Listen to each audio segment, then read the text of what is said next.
Welcome everybody to the Get Bit Podcast, the podcast for blurs, for nerds. If you have a fandom, you are most certainly welcome here. We are your hosts, the most Black Spartan, showing guy Joe at Bar TV. Guys, I know it's Saturday. I know we're still all recovering from the event that shall not be named, but how are we feeling? Been hitting the treadmill a lot, so semi-exhausted. My legs are screaming. Joe? My thing says it right there. Too worn down to you just came out of Multicon and you've had a hell of a week, so I'll give you that. Well, I've been a lot of people's vent walls, so Oh yeah, so you definitely need to release yourself. But as you can see, guys, we are a little bit more leveled up side, so we do try to watch our language, but sometimes words do fly. At the same time, guys, we do show a bunch of trailers from video games and movie trailers, things that might be too intense for younger viewers, so viewer discretion is advised. Aside from that, welcome. So before we can get into some trailers and news, unfortunately, we do have some sad news to report. A figure in movies and television and video games. I am talking about the man whose name you will keep out of your mouth if you do not want to see him in a bathroom and the lights out. The man who sat there and told Nicolas Cage, "I don't like soft ass shit" on a rock. Tony Todd, the man who literally scared us to death for many years, has unfortunately went to be with the ancestors. It has been said that he did pass away at the age of 69 due to possible heart conditions.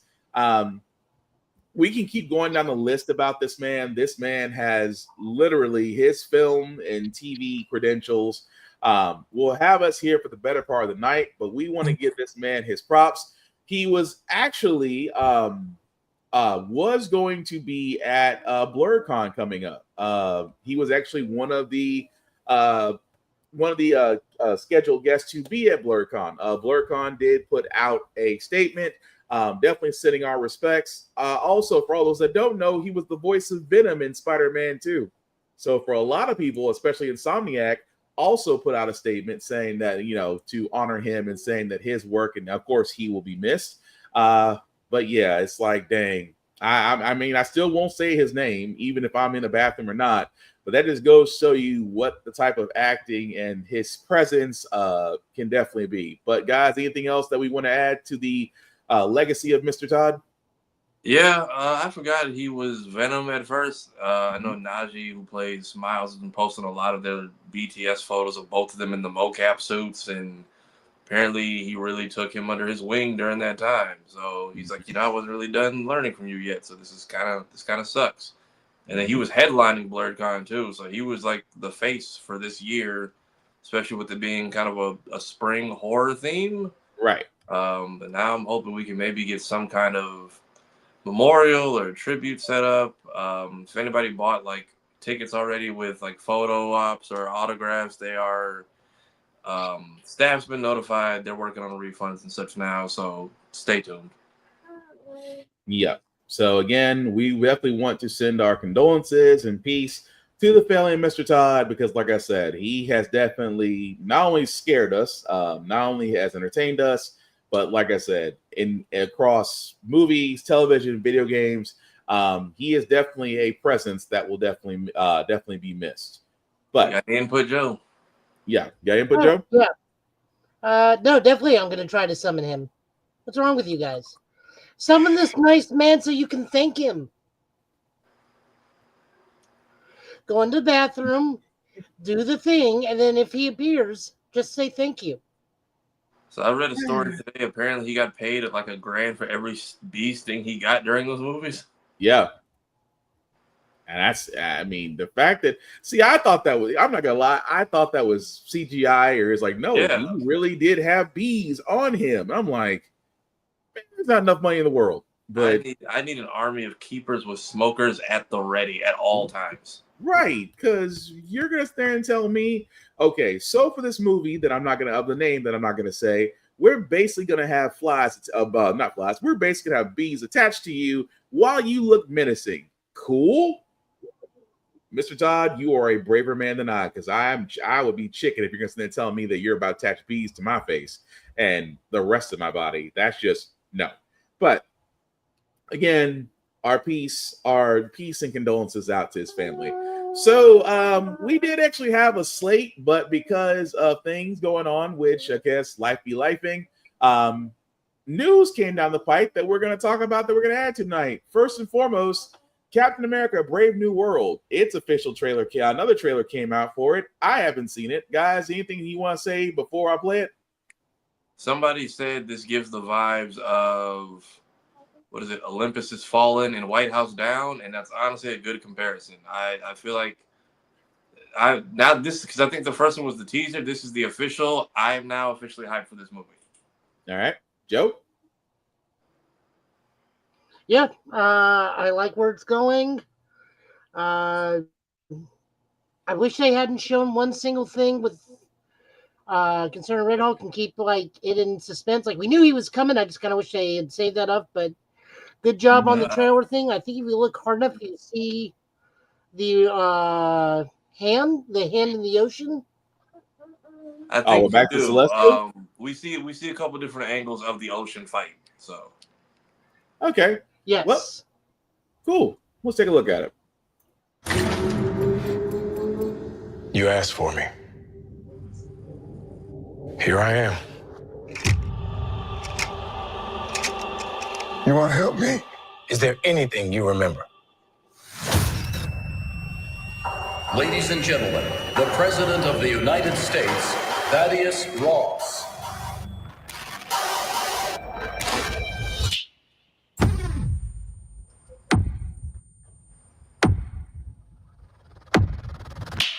Whatever this is, Cap, be careful.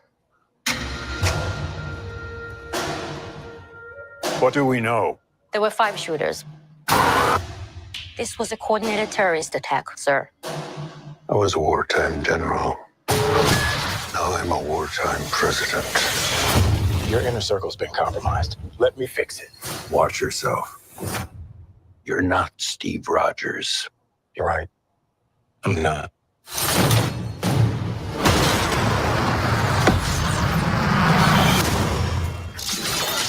Wait for it.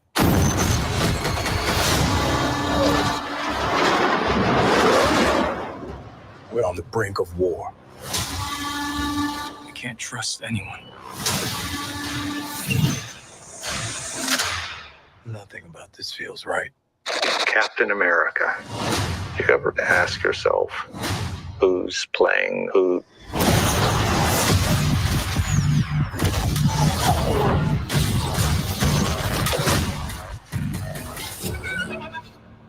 Someone's been pulling the strings on everything. You're under arrest. I don't want a variable out there that I can't control.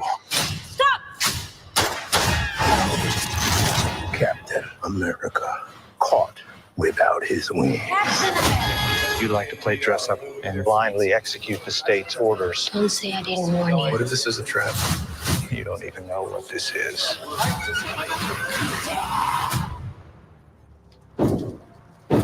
Since when were they red?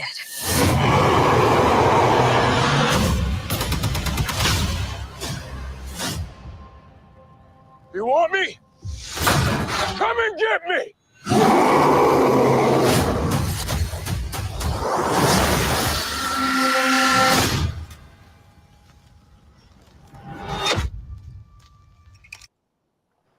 I'm sold.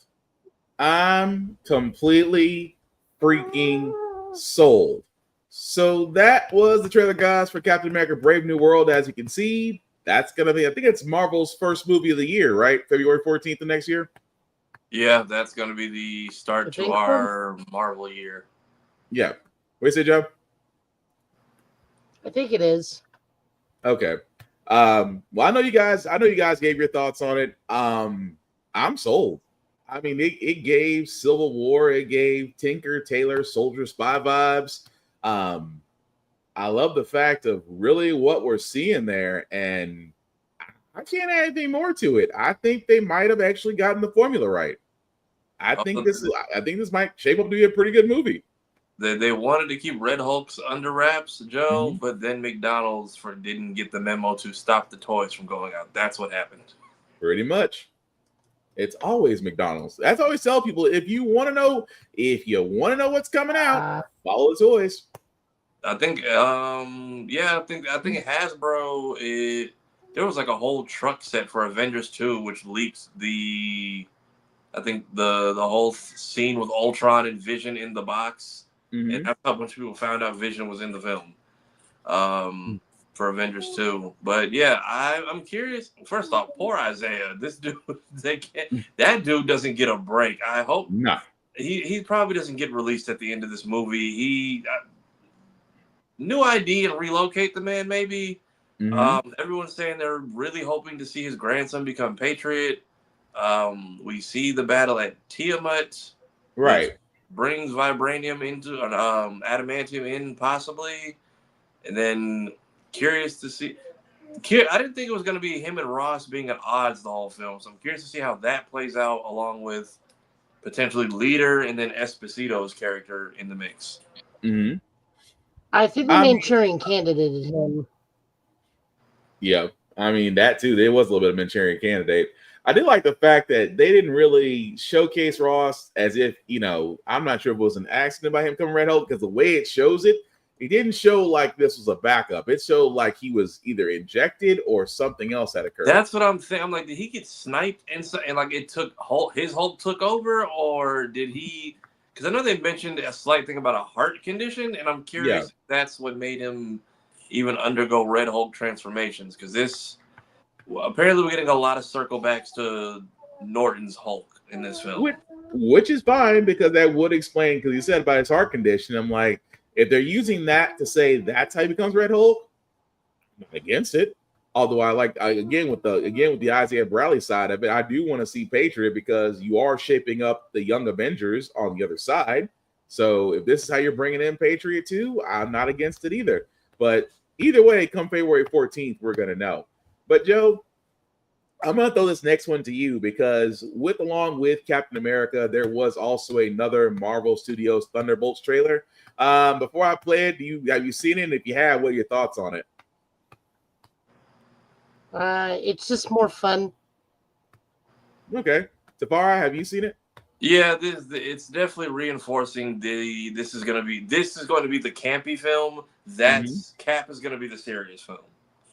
Okay. So if you feel like Marvel's doing too much of either one, you get a little bit of both. Cool. All right. Well, I haven't seen it, so for all those that haven't, along with me, here's the trailer. Oh, America's so big. You ever drive through Oklahoma? It's so flat. He's not wrong. You got a convoy approaching fast. Step on it.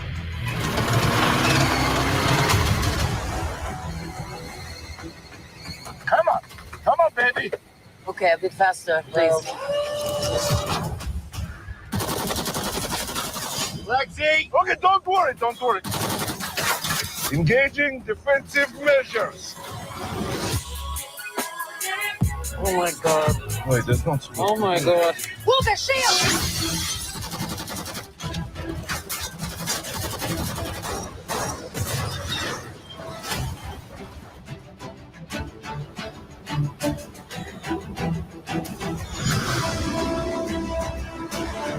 Is that Bucky? It's a Winter Soldier. That guy is so cool.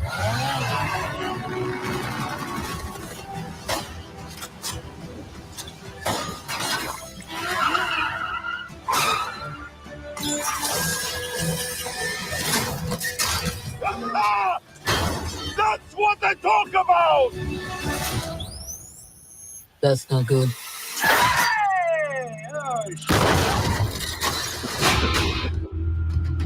How crazy is it to think of all the monumental fights that happened exactly here where you're standing? I mean, the place wasn't cheap, but it's got good optics. Look at you. You are all so adorable. Eat shit, Valentina. Make up your mind. The assignment is... Oh, wait, hang on.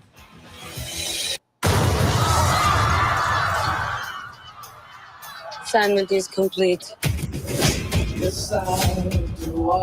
What kind of super serum did you get? I don't know, regular. Hydra. Hydra. Oh, fancy. Who is this old Santa? The Red Guardian. What? Everyone here has done bad things.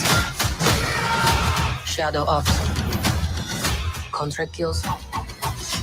And you, former Red Room assassin. God only knows the blood on your hands. Pretty ludicrous coming from the dime store Captain America. I'll have you know, it's actually the official Captain America, so.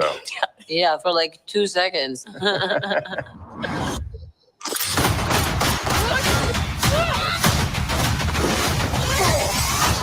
It's getting so tense in here. Who are you? I'm Bob.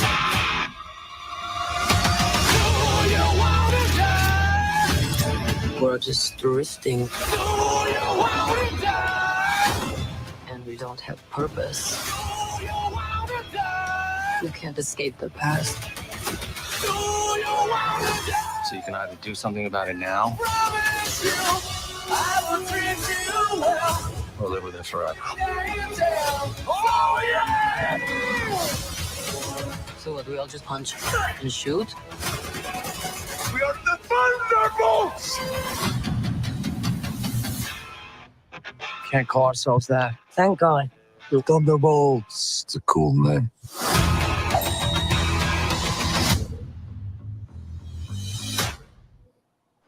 All right. So that was the trailer, guys, for another trailer from Marvel Studios Thunderbolts. As you can see, coming out. Forgive me because I should have that up. May 25th of next year. And of course, Lady Mandalore has joined us. Hello. Hi. So, round the room, folks, what do we think about this one? Because I know, Joe, you've seen it. Tafari, you've seen it. Kira, I know I just got through seeing it. Have you already seen it? If so, what's your thoughts? I saw it, but I didn't see it in big screen. I saw it on a little screen, so it was a little shoddy. I'm curious. Mm-hmm. I still feel like I don't know what the plot of this movie actually is, though. Just the Thunderbolts in a nutshell. Yeah. Okay. Okay. Well, then it did its job.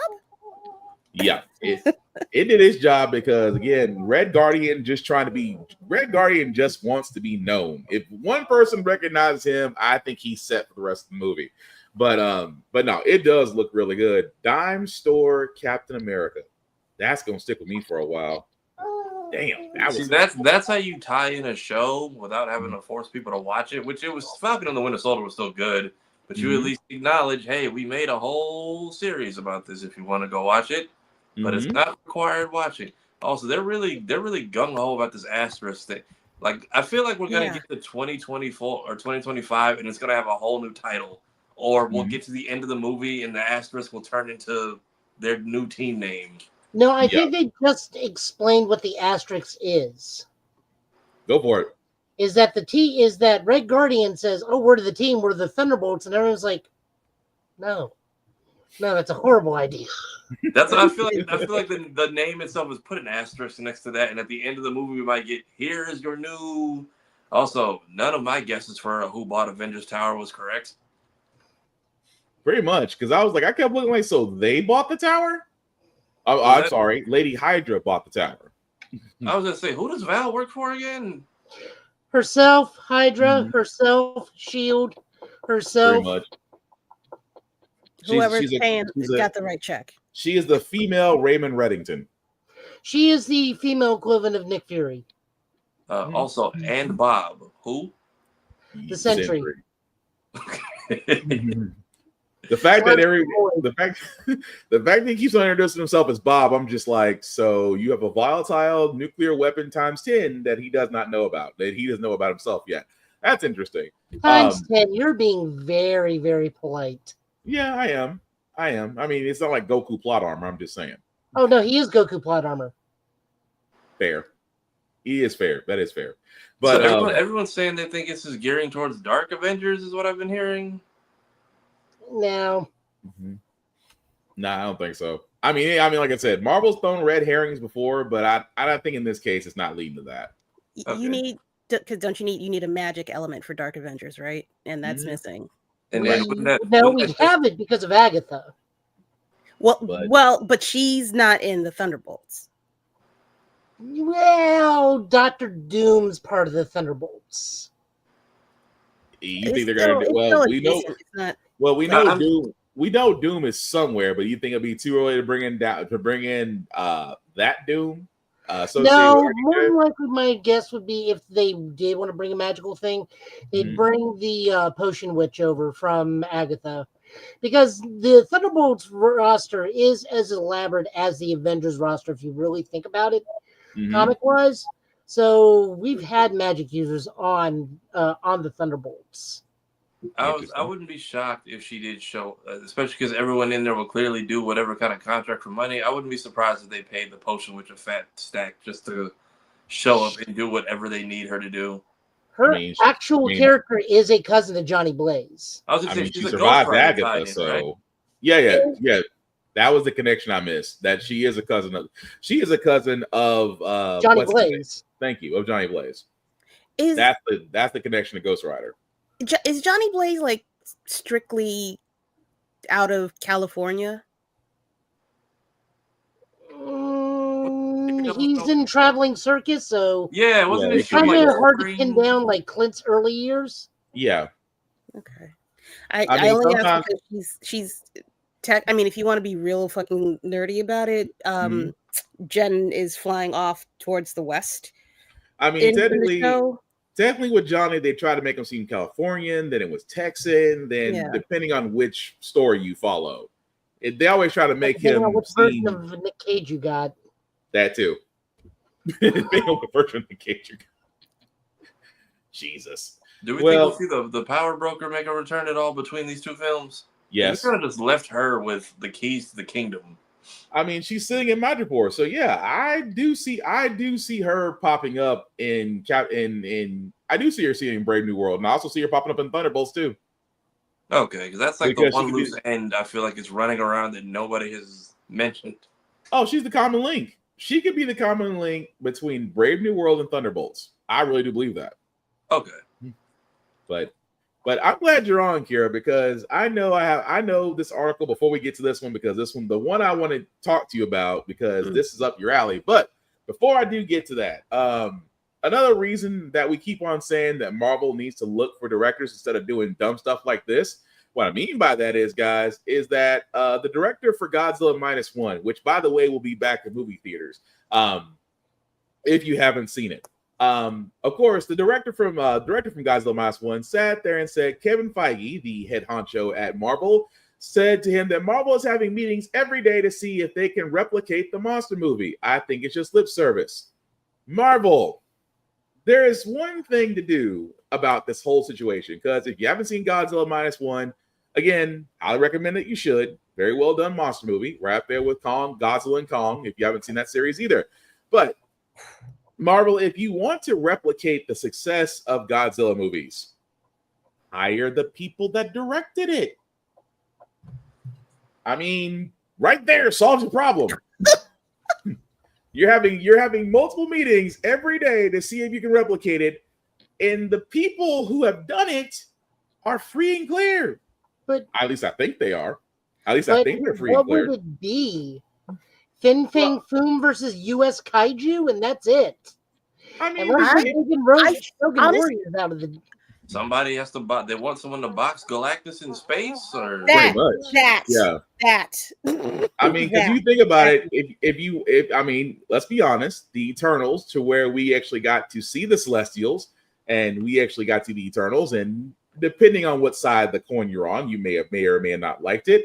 But again, if you're going to have this kaiju / monster level movies, it doesn't have to be big monsters. But if you want to do monster movies in general and you want them to be successful, look at the people that successfully did them and say, hey, we're going to give you guys full blanche to go ahead and do this. Would you come over and do it for us?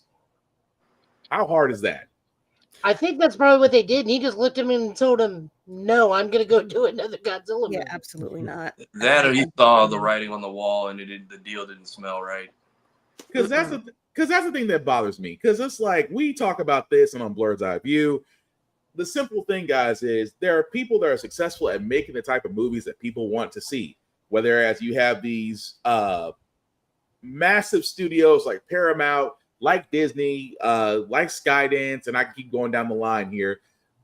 If you want to have that success with what other people do, then bring said people on. but you're going to have to give them, and I think this is what Joe inspired what you were saying. You have to give them the creative license to do so. You can't sit there and say, hey, we want you to do this, but do this to this whole list of parameters that we want you to do it for to keep it within our safety lines. You can't do that. Don't believe look me? At Edgar Wright and Ant-Man. Say what? Look at Edgar Wright with Ant-Man. Pretty much. Is that what happened? Was a bunch of corporate meddling? Yep. Okay, I was gonna say this is how you get a Blade situation, because that's I wouldn't be surprised if that's why people keep leaving. I mean, Quantum Mania is a perfect example of what could have been a great movie, but it got Hollywoodized. But that's the only thing I wanted to get to about that one, because again, Godzilla -1, if you want to check it out, highly recommend that you do. But again, Marvel, if you just want to be able to have that same success, hire the people and give them the rights to do whatever they want to do. It's that freaking simple. But what I want to get to, Kira, because again, you are a Star Wars fan. I depend on you heavily for things in the Star Wars lore that I myself do not know. You don't believe me? Please go to Roomful of Blurs on YouTube and everywhere else, because she can explain it in great detail, more than I ever could. But this story actually came out that, of course, Star Wars episodes 10 through 12 are reportedly in the works with the guy, Simon Kinberg. If you don't know who he is, he did the X-Men Dark Phoenix movie. But he will now be developing a new trilogy to extend past, to extend the Scar. Well, let me take this back. It has not been confirmed, and Kira, please correct me if I'm wrong. It has not been confirmed at this point if it's a continuation of the Skywalker saga. If it is, and I'm just going to throw this out to you guys, if it is a continuation, is it a good idea? If it's not a continuation, where should the story actually go to bring fans back? I'm going to let everybody else talk before I talk, because I have my thoughts, theories, and memory of it. But by all means, please, if anybody else wants to say something before I do. I'm going to be second to last before Kira, so you two go first. Okay. I mean, I didn't super hate the last couple of films, just because they were reasons to, that Phase 2 Marvel era and the return of Star Wars was a great time to be in college and go out with your friends and experience this legendary franchise. But, after a while, and they kept milking the stuff, and, they give you games with only one saga that somehow nobody caught before they pre-ordered it. And I'm just like, maybe it seems like we're just redoing a lot of the same. Like, how did we get sold on the whole Death Star plot twice after we already had a Death Star 1.5 in the 6th movie? With the same problem. That was... It was cool to sit in a theater of people and watch, but when you sit home and catch it on TBS, it's like, all right, it's the Death Star but bigger, right? Yeah, I mean, they even say that in the movie. And if you want to go that far, we've been doing this in Sega since Sonic CD. This is the Death Egg. Yeah, pretty much. Well, I got nothing to add to it. I'm like, look, I enjoyed the Skywalker saga of The Force Awakens, The Last Jedi, and Rise of Skywalker. The only problem I had is the same problem I always say from the beginning. You advertised a Black Jedi, and we didn't get it. That is my ultimate gripe with the Skywalker trilogy. So that was me, because his face is, when they announced the first movie, his face is literally the first thing you see when we were getting reintroduced. Yeah. So as it slowly shifted, I didn't know who I was. He had a good time in the first movie. I still love his standoff with Kylo Ren. Yeah. But then when it shifted to okay, we'll bring Rey into the mix, and then it just became her movie. I'm like, I feel kind of baited a little bit. And then when he was in a coma the entire second film. Yeah. And then the third film, they just. Yeah. I was you should set him up with y'all. Clearly, y'all are wasting this, man. Just set him up with this chick and let him go be happy. Pretty much. But that was the thing. I mean, that's my only gripe. Outside of that, again, and also for all those who don't know about Simon Kinberg, not only he directed the X-Men Dark Phoenix story, he also did the 355, which is basically George Washington's female spy, which is now wasn't a very popular movie back then. So right now, this guy's already 0 for 2. But also, before I throw this to Kira, because I know she's got plenty to talk about that, if it doesn't continue the Skywalker saga, Tell a different story. Does it have to be primarily Jedi or Sith or Gray Jedi? Do a story of the Gray Jedi. Nobody knows a lot about the Jedi in standard continuity. I mean, that's just a thought. I'm just saying it doesn't have to go beyond the standard. It doesn't have to go beyond the standard. There's a Jedi, there's a Sith. Eventually, they're gonna meet. Do something different if you're not doing the Skywalker saga. But I'm gonna throw it to the expert. So, Kira, I'm throwing it to you. What do you think? So episodes. I'm confused by this headline because I think they also talked about doing 3 other movies. One of the movies was supposed to be one set way in the past, like in the origins of the Jedi. Okay. Another one was supposed to be a great movie. The Mandalorian. It's supposed to be The Mandalorian. And then the third one is supposed to be whatever the fuck this is going to be. I don't think that I think they've put themselves in a bit of a bind with trying to pull those last 3 godforsaken movies in to this in order to carry on after this. I think they're going to have to put a little bit of their peanut butter with the jelly in order to land this properly. The only saving I would like to put some silver lining on Mr. Kinberg's name. He did help write some of Star Wars Rebels. Okay.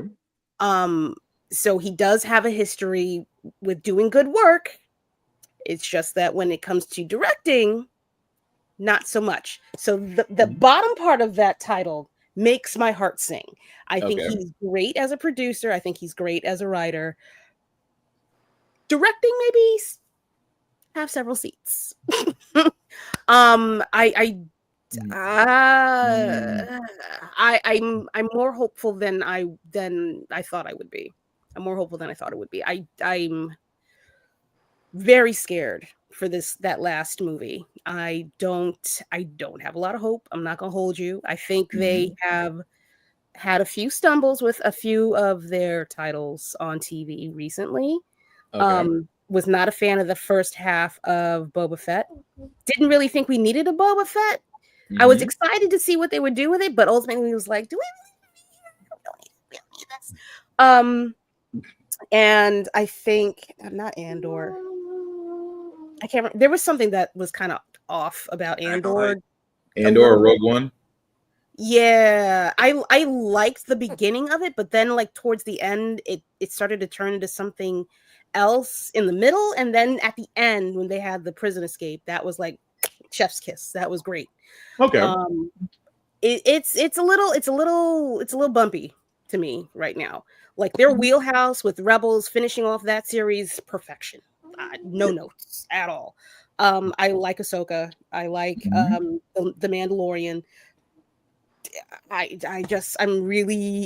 really hope that oh my god, I just forgot his name because I'm having a stroke. Oh my god, I really forgot his name. No, Stepdaddy Star Wars. Dave Filoni? Yes, thank you. I have a lot of faith in that man. I have an enormous amount of faith in that man. And I really hope that he has a big fucking mouth when it comes to these movies. He doesn't, and because he's the creative director over everything, I feel a lot better about it. I'm just not certain. Everybody wants to try to redo the wheel. Sometimes you don't need to do that. It's okay to expand, but don't try to make the new thing the Skywalker thing. Like we don't. I don't need that. I really don't need that. Gotcha. Okay, so it just seems like right now it's kind of a we hope situation. So we can leave it at that. We hope it's going to be good, and we hope you don't repeat Boba Fett. Joe, or you can just go ahead and give us the Mandalorian movie. Oh, they're going to do. Oh no, that's happening. Oh, they officially. Let me stress this: keep the Mandalorian movie in the same way and format as the actual series. Yes. Please don't Hollywoodize it. But again, we hope. But speaking of Hollywoodizing, before I get to the Mufasa trailer, wait, I'm sorry, Joe, you saying something? He didn't my say whole anything. thought on everything. Yeah. Oh, my bad. You were quiet. You got quiet. That's on you. Go ahead. I was waiting to be introduced. Yeah. You are introduced, Joe. I passed the torch. First and foremost, Mm-hmm. save for his Rebel stuff. I do not have good hopes for this, especially if it's a trilogy. I swear to God, if the third movie says, by the way, Palpatine's back, let us know what you thought in Fortnite again. That ain't going to fly. Doesn't mean if we're talking about resurrections, they got the worst guy in the world to do it because his Dark Phoenix was god awful. Mm-hmm. I don't think we're going to get most of the principal cast back if they are going to continue with the Skywalker side because, oh my God, it's time to move on. Like, let it be about Rey's great-granddaughter or something. I don't care. It could be about Lando Calrissian's great-great-grandson, Chance. Sure, we'll go with that. I'm purely pulling Chance out of the thing. I know his old continuity, Lando Calrissian's actual son, but, you know, I'm just saying move on from the Skywalkers and do something different cinematically. I'm so sick of it. Let it be freaking Broom Kid from the 8th movie. And let him go on adventures of cleaning up the galaxy with a broom using the Force. I don't care. Let it be something different. I'm so sick of the Skywalkers. So unbelievably sick of the Skywalkers and the Jedi and stuff. We're actually learning, a lot of us, that if you don't include a Jedi, people are just as happy because we're looking at a corner of the Star Wars universe that we don't get to see too often. It's why Outlaws, despite it being what it is and not performing as well as we thought it'd be, it is a fascinating and wonderful look at a side of the universe we do not get to see. And that's what we need to be seeing in these Star Wars movies. I'll be honest, I am not looking forward to this upcoming series. I'm going to give it a shot, but I do not care about 5 kids in space. I am old enough to where I can say what that show is at least 8 different times. One of them being Explorers, one of them being Space Cases with Walter Jones. I do not care what you 5 suburban kids find an Old Republic ship and go on a galaxy hunt. This last series, it tried. It tried. We had great representation, but that story got muddled, and it was really not great. I agree with Kira. I don't even know about the prison break because the moment he got in prison is when I stopped watching Andor because I don't think that guy can act solo and needs that KS-2O unit to help balance him out. I was going to sit there and say, at least it's not tattooed teenage alien fighters from Beverly Hills. Look, I can beat you with Mystic Knights of Tir-na-nog any day of the week. I'll watch Mystic Knights of Tir-na-nog before I watch that Final USA season where crappy they Power had Rangers. Night? Yes. I will watch that first before I watch that. You're lying.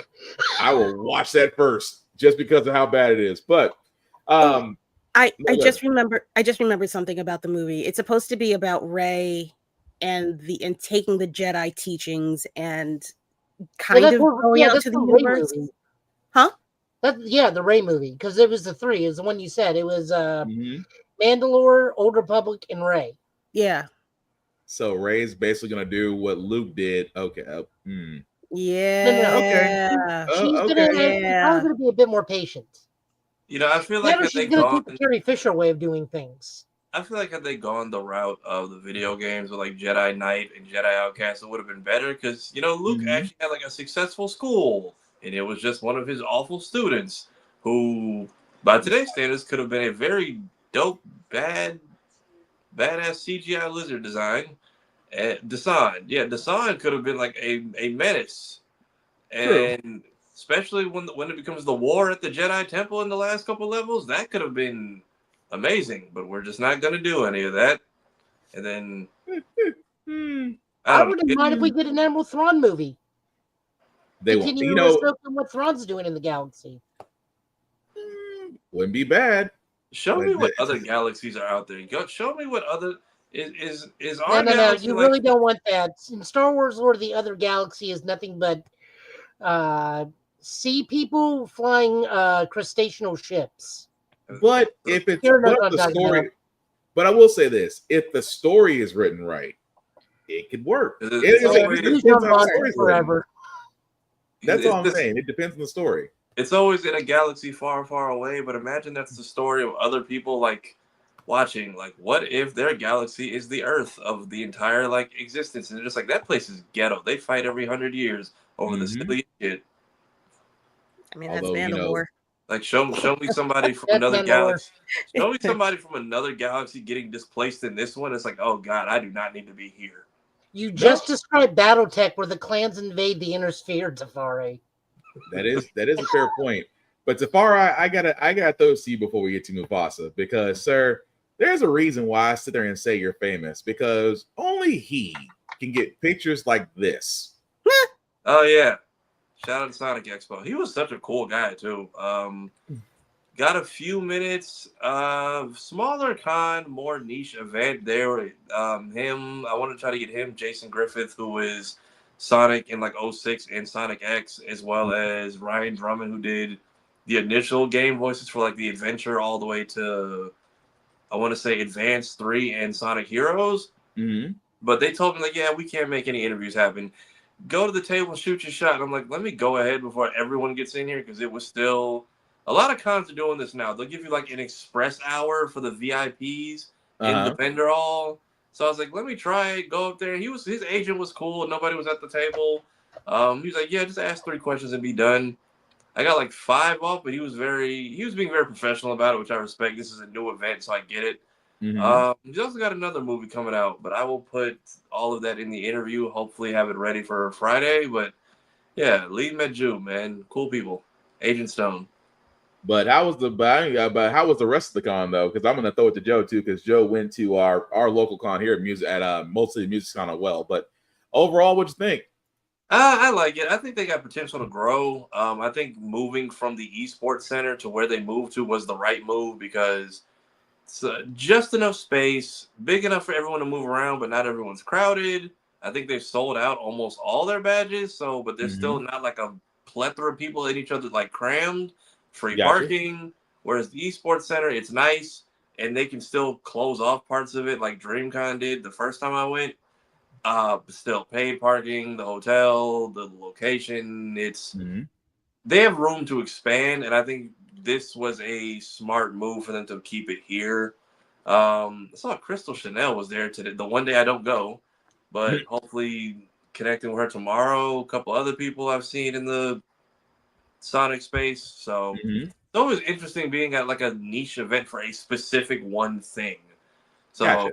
And then I've never seen like speed running in person, but apparently they people do that. So I saw a couple speed runs for Sonic Adventure, Sonic 3.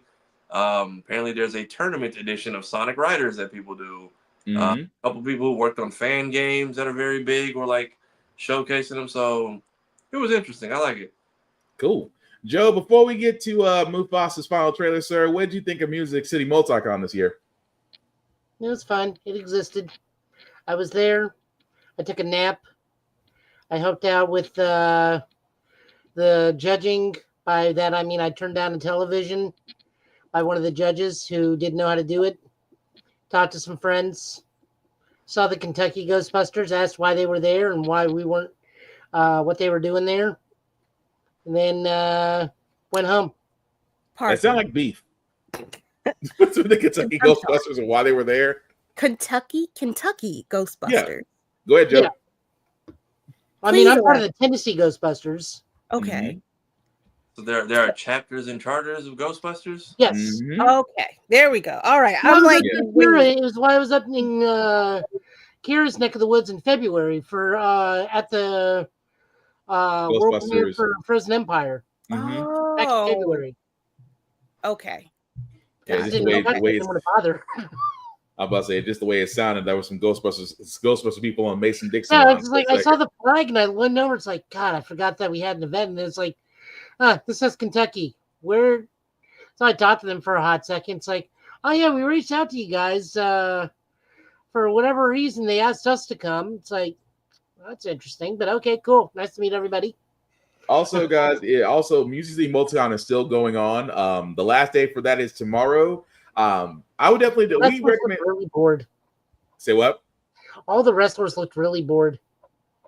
Damn, that's not well. They're like Jake the Snake, Brutus the Barber Beefcake, Mm-hmm. Billy Gunn, and one of the TNA knockouts. Was it just low turnout or was it high turnout? Mid turnout is just no one was going near the wrestlers. Like poor Jake the Snake, he just looked bored out of his mind. Damn, kids don't know what they're missing these days. But again, tomorrow I think it's still going on till what, about 6 p.m. tomorrow, Joe, or 5? Yeah, I'm at work.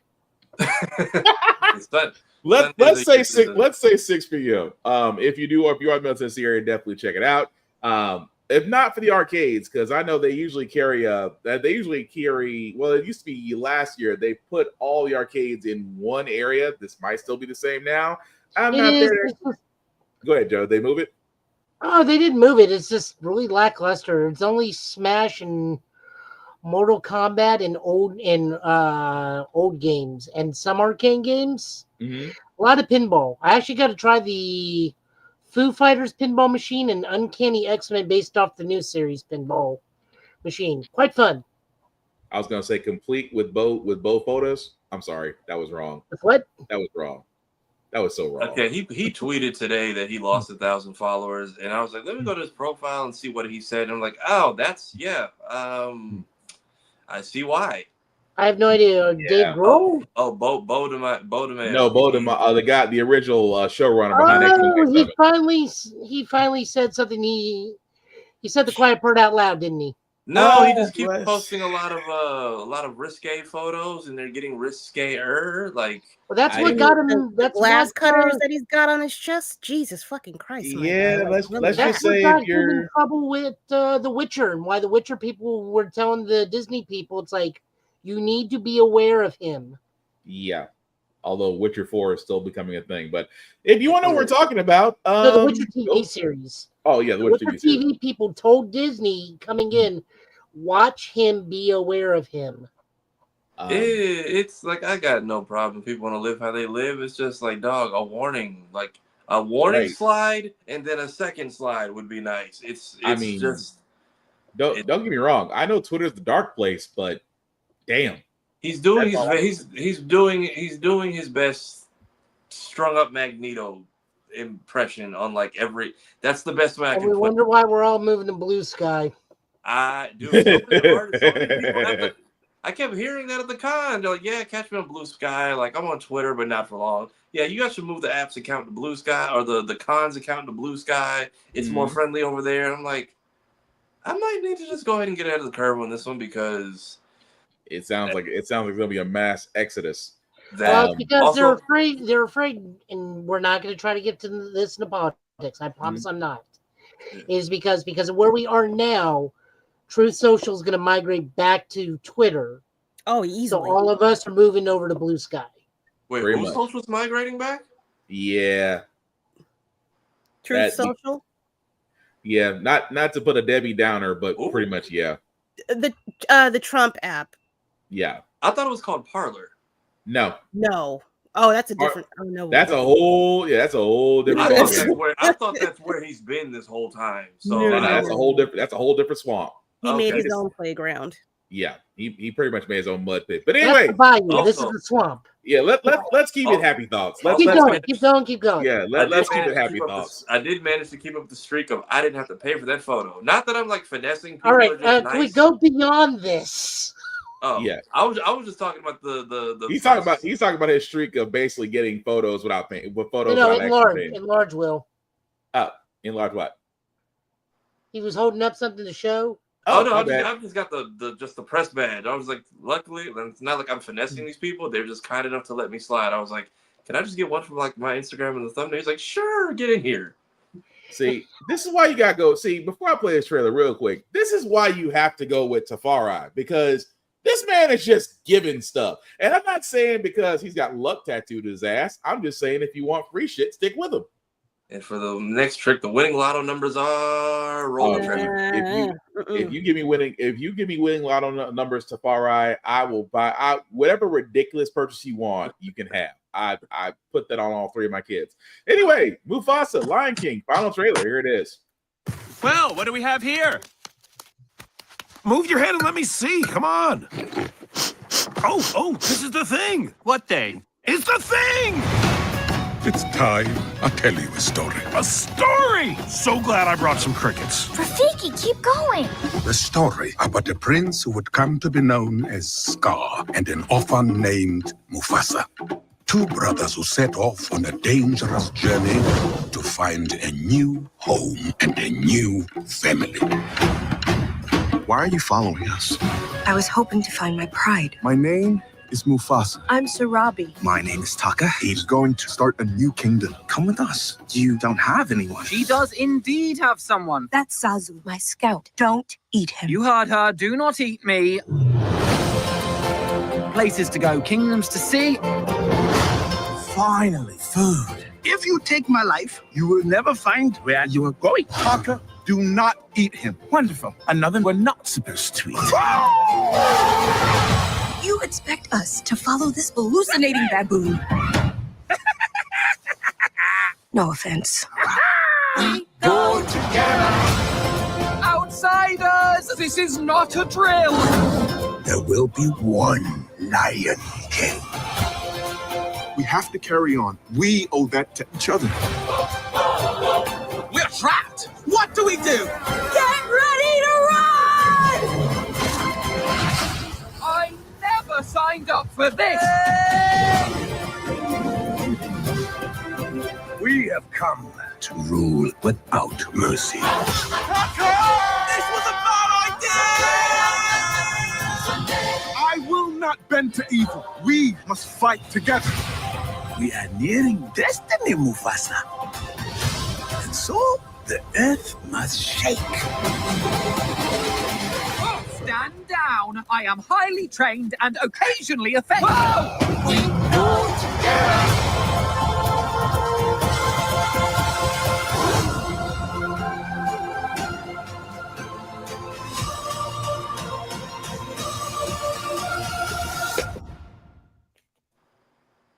Okay, so that was the trailer for Mufasa Lion King. As you can see, guys, will be coming out in December.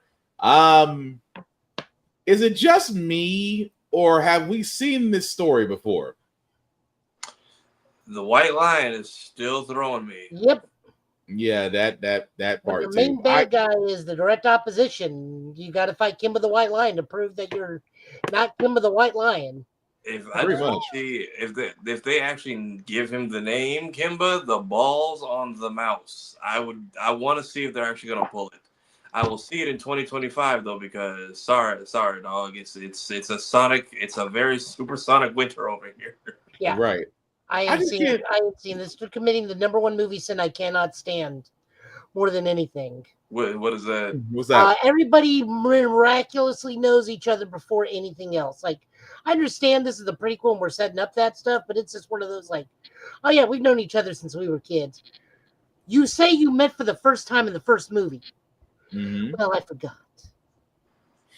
I kept looking at it. Don't get me wrong, I want to watch it just because Lynn, sir, you better come up with some fire. All I know for the soundtrack. I know he did. I thank you, but he better come out with some fire for the soundtrack. That's all I know. Oh yeah, Green Lantern. What do you say, Kira? Wait, say Kira. All of his songs sound the same. Like I love music, I do truly, but I can pick his songs out of a fucking lineup, blindfolded and deaf. You don't want to be in the room where it happened? It's better when it's done by I'm the sorry. rapper. That was wrong. I'm sorry. I'll put myself out. Honestly, his music is better when it's done by other people and not Broadway singers. So, like Hamilton with like Busta Rhymes in it is so much better than the actual Hamilton. Wait, I'm curious. Time out. Run that by me one more time. Have you not heard that? No. It's a mashup. Yeah, there's like a whole nother version where it's all rappers doing Hamilton, not the Broadway cast. I now have a project after this podcast, but I'm sorry. Go ahead. I was just gonna say. I know these things. I'm curious if I can't know everything. Got your finger on the pulse of the culture there, Joe. I'm curious if the Beehive gets another album or like short mixtape out of this. And are we just trying to set Blue Ivy up to be Nala for the second, or Kira, or what is the kid's name for the second movie? I don't know. Are we talking about the one where the kids get the Jedi powers? Is that Simba's Pride, the second movie? Yeah, I can't remember the kid's I name. don't fucking know. I want to say because it's Sarabi, Nala. I know it's something with a K. I think it's his daughter's name, and I think that's her in the trailer getting ready to hear the story. But then imagine this is Rafiki's senile ass, and it's just like, hey, none of that happened at the end, by the way. all I gotta say, we thought they were zebras. You followed a hallucinating baboon. It's a joke that writes itself. I'm trying not to go back to that hole. It's not saying. I'm not trying to say, but that's like, oh, that joke writes itself. Look, just like when we meet Morgan Freeman Armadillo. We've already seen one Descent to Darkness story, and Transformers 1 is giving you some competition. Y'all better do this right. Also, Transformers 1, I finally got to see it. Really good movie. You haven't seen it yet? Dude, I got kids. Yeah, dude. I got kids. I was about to say, I know he's got at least one whole ass baby he got to take care of right now. I'm like, sir, I have kids. So it's actually small segue. It is actually doing so well on VOD and digital that they are now talking about making the second one. Good. Nice. I said the marketing shafted it, but it's going to make that back up at home, and I'm glad that it did because especially my running joke for the last week has been I watched a lot of D16s become Megatrons this week. You ain't wrong though. My new hashtag is Magneto and Megatron did nothing wrong. Pretty much. I have the books to back that up. Yeah. I mean, you ain't wrong. I'm But looking forward to. Go ahead. Go ahead. I also have the books that prove that Thundercracker is a competent daytime Emmy screenwriter. Yeah, in the IDW continuity, Thundercracker quits the Decepticons after the war ends. And because he's stuck on Earth watching so much television, he becomes a daytime screenwriter for television and wins an Emmy. Is in a weird relationship with the daughter of Flint and Lady J, and has his own dog. So you ever wonder what happens if you ask an AI to write a daytime show? They win an Emmy. I mean, he has his own little Cybertronian bow tie and everything. It's great. I mean, it's a nice tie-in because I mean they did say Bumblebee. Well, Jazz learned his talk because I guess he got stuck on like BET and VH1, whereas Bumblebee just listened to the radio and just finds different segues to talk with. See, I argue that that's not right because he would sound more like Wreck-Gar than he would anything else. Yeah. I mean, it's possible, but at least we know they absorb modern media is my whole takeaway. Also, are we expecting just like a final appearance of James Earl Jones at like the end of this film? James Earl Jones for Mufasa. That's a good question. I thought you were going to say Unicron because we were talking. I do know that he okayed them using his voice for like recording his voice for like AI and stuff. So probably. I mean, it is possible he may actually do that. But he at least set it up ahead of time to where he can still be heard and his family gets paid. So I mean, Unicron or Primus, he could become it.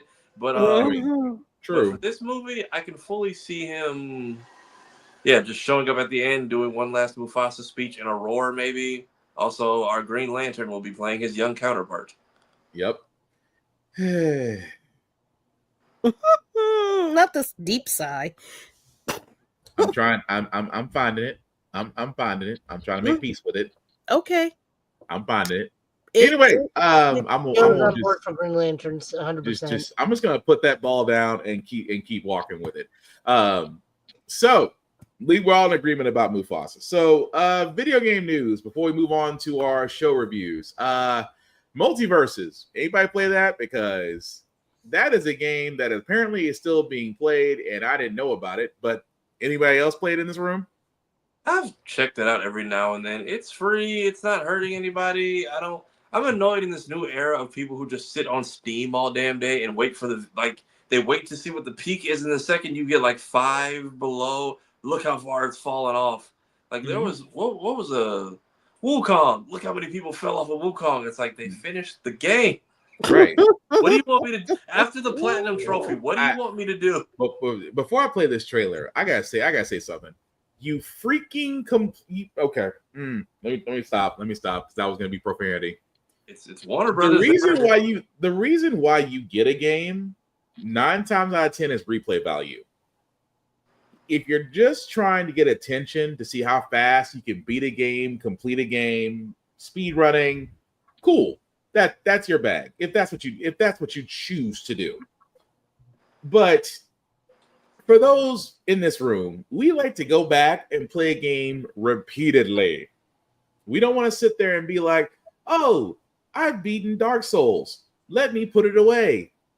I would call you sad because you could beat Dark Souls once. Okay, cool. But the journey is kind of going back and doing another run through of things you might have missed.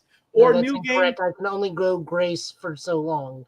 Right. Or you can sit there and just enjoy the game. My thing is saying that because this game doesn't have this many users or this game subscribers fell off is the reason why some people look at Helldivers and go, "Oh, Helldivers 2 looks really fun."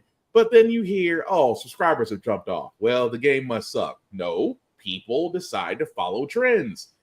If you like the game, please enjoy it, but please don't ruin it for everybody else. Just say you like the game and move on. That's all I ask. But we are ignoring the fact that the WB did state that Multiversus is $100 million loss for them again. I mean, that's news to me. So it is. So they're writing it off as a loss. They're writing it off as another $100 million loss. Yeah. The funny part is they also sat there and said, "We won't get another Injustice, but we're going to invest everything we can in Mortal Kombat." We told y'all we didn't need a Gotham Knights or Suicide Squad game, and you kept doing it. Which even then, I think they're doing what I predicted they would do with that game, but no one's around to find out. There's like I think on Steam they have actively 300 people playing each DLC that drops, and it's just the YouTubers who are biting that bullet for us to upload the cutscenes. But I will say this. If Multiverse is fun, guys, please enjoy it. And also, with this trailer, their new character, Raven. Sup?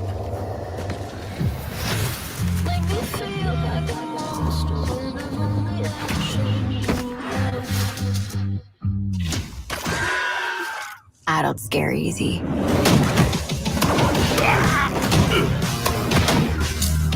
Oh, yeah. Your stupid pink flip-flops are making me inexplicably angry. Stop slipping around and hold still. You don't talk much. I respect that. Not bad. And you're giving me a headache already. I thought we could be friends later! You think you're the only one with family drama? Slow down, nerd! I'm not sure what I hate more, Harley or her dumb voice. So, like, big black capes, right? I don't really do celebrating, but yay. That's not bad. I mean, it's a nice little entryway for Raven to enter the Multiversus game.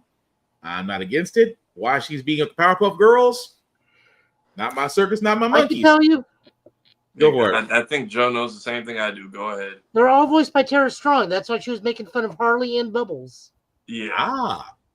Okay. I learned something new. Her canonically hating Steven's outfit is also hilarious. Yes. Okay. I've definitely learned something new. And she got the booyah. I'm still surprised about that one. I'm like, did you just take Cyborg's? Cyborg's catchphrase? I was thinking, I'll take the Titans representation if we're not getting other ones in here, but I feel like they don't have that heavy of a dev team even putting on this game. So I feel like whatever your losses are, you can make up over time because at any point you can randomly get an influx of people, especially if you're putting this out for free. Just don't be like Sony where people kept telling you don't make this and then you did it anyway, and now Concord is just what I don't even know what happened. Yeah. I mean, a shutdown studio, lots Grand of opening, layoffs, grand closing. a disc that doesn't even boot up anymore, I think. Pretty much. Jesus. Concord doesn't even you couldn't even play Concord right now if you tried. And that's Also, kind of bad if you have to miss the Black game. Neon Suit Beetlejuice. That's a nice costume. Yeah. I thought that was Beetlejuice when I looked at that. I'm actually, you know what? I actually may, because like I get any sleep around here, I actually might download Multiversus and actually give that a try. Just to say just to sit there and say I've tried it. And the next character is going to be Marceline the Vampire Queen from Adventure Time. Interesting. Really interesting. I just might play Batman just for the hell of it because, well, I'm just a fan. Anyway, I did want to throw this out here, guys, because I have a theory and I want to ask you guys about it. But first, I have to show this article to actually give it some context. So, if you like the fact that a lot of Sega games were actually on different areas like PlayStation, Nintendo Switch, Steam, Xbox, that kind of thing, I got some bad news. The reason why I say that, guys, is that Sega is delisting a lot of their classic games, like Sonic, like Crazy Taxi, Nights in the Dreams, Sonic the Fighters, and many more. Now, if you want to know the full list, of course, you can go to Sega's official website. These games will start to actually disappear from these platforms on December 6th at midnight. Which, again, if you enjoyed these, especially a lot of these games you can find on the Switch Nintendo expansion pack, you could definitely find there.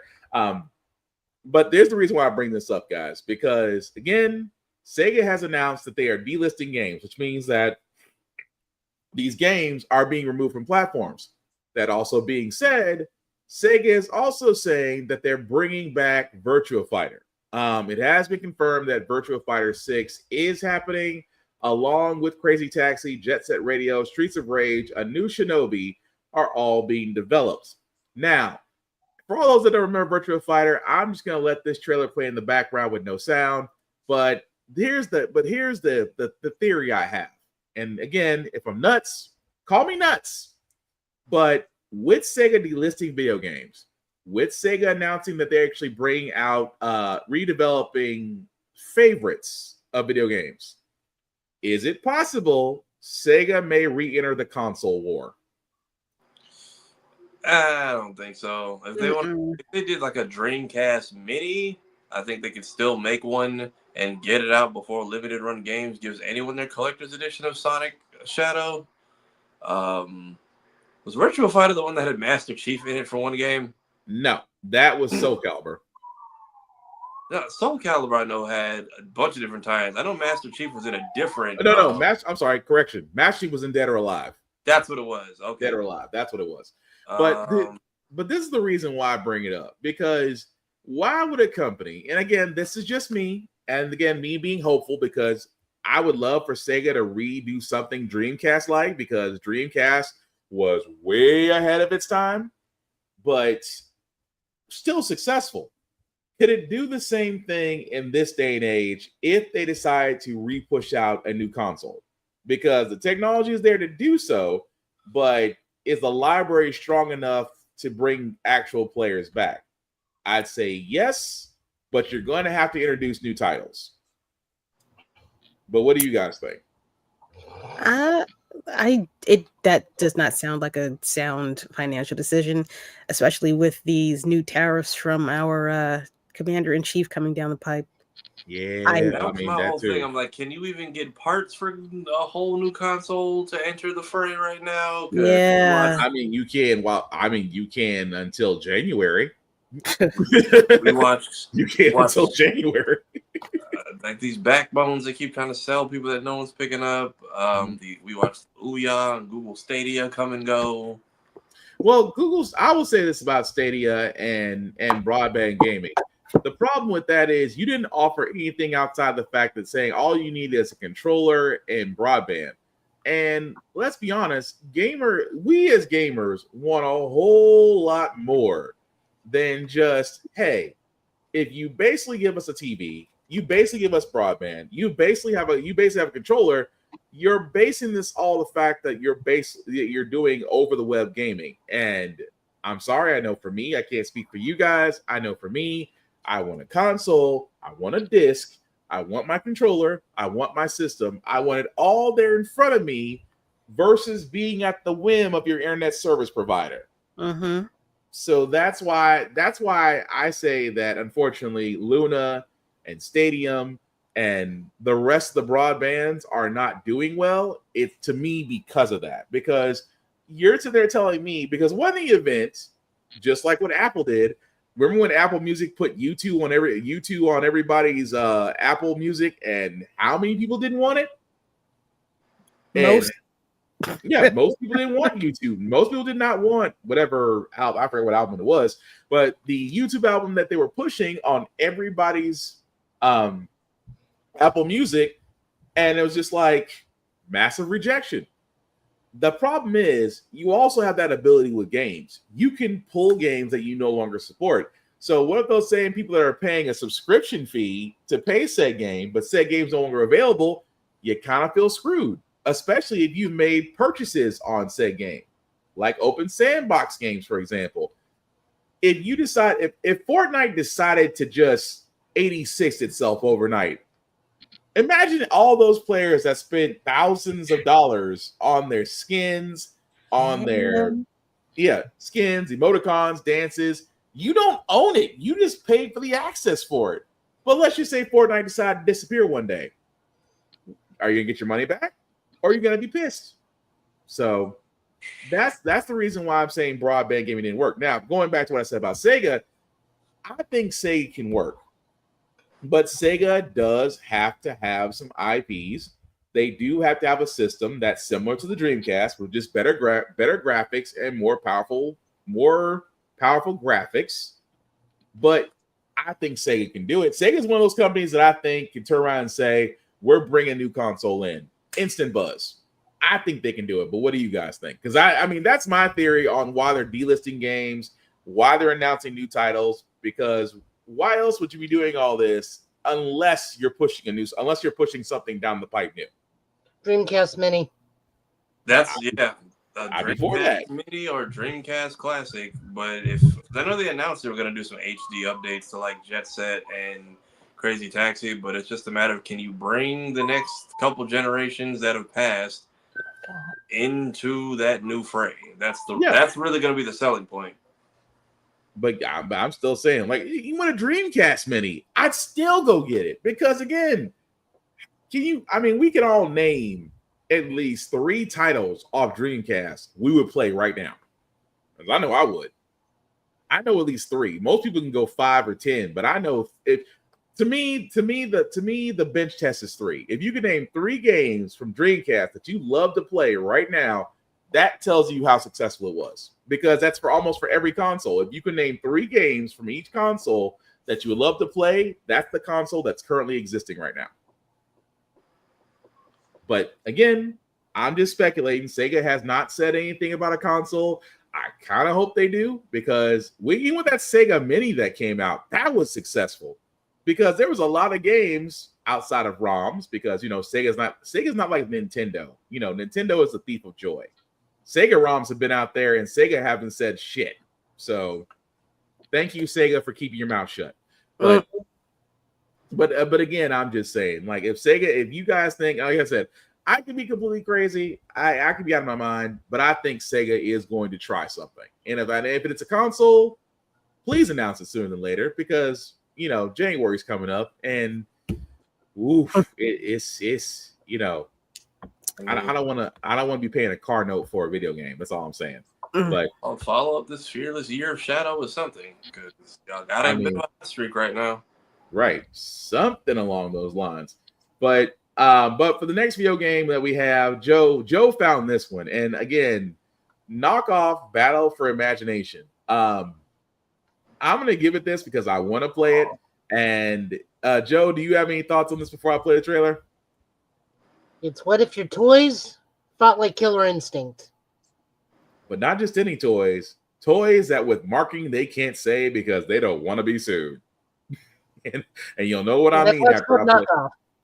Yeah, you'll know. Yeah, you'll know what you'll see. A lot of familiar ones once we play it. We already discussed Virtual Fighter coming back.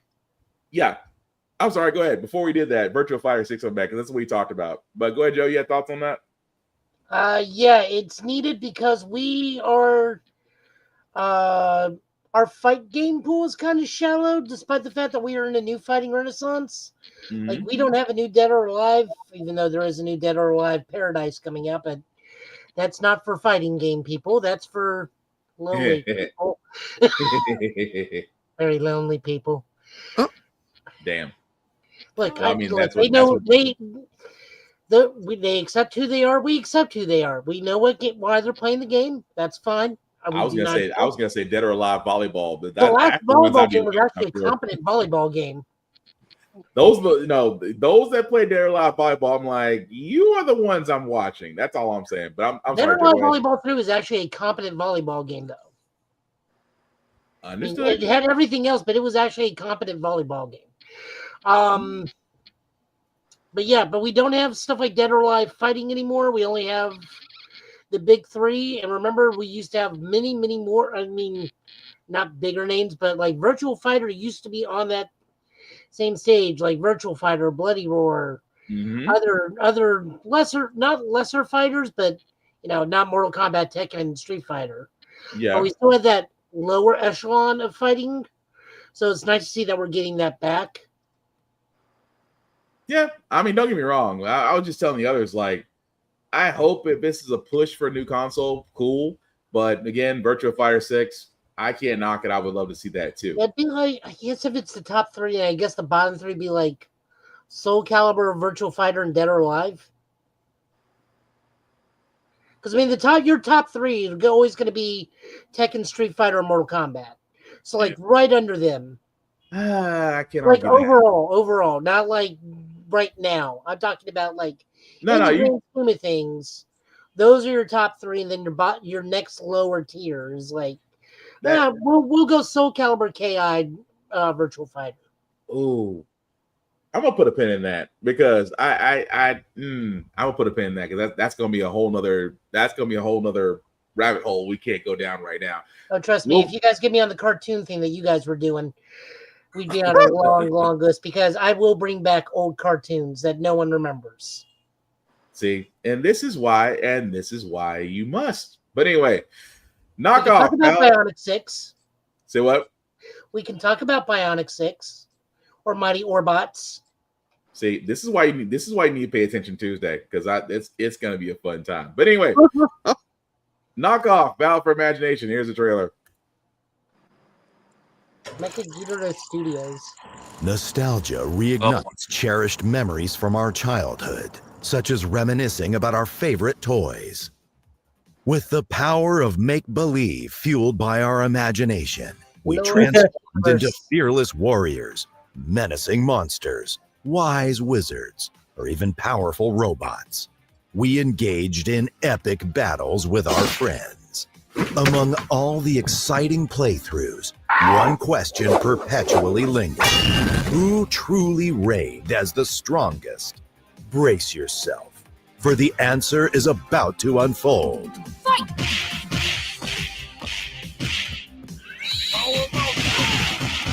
Awesome! Air combo.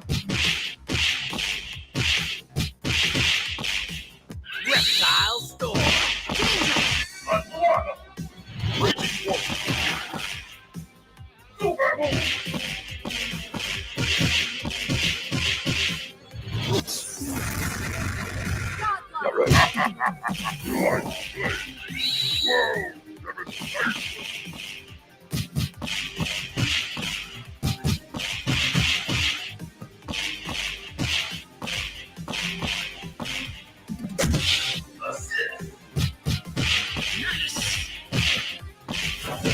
Let's go! Mighty Raptor!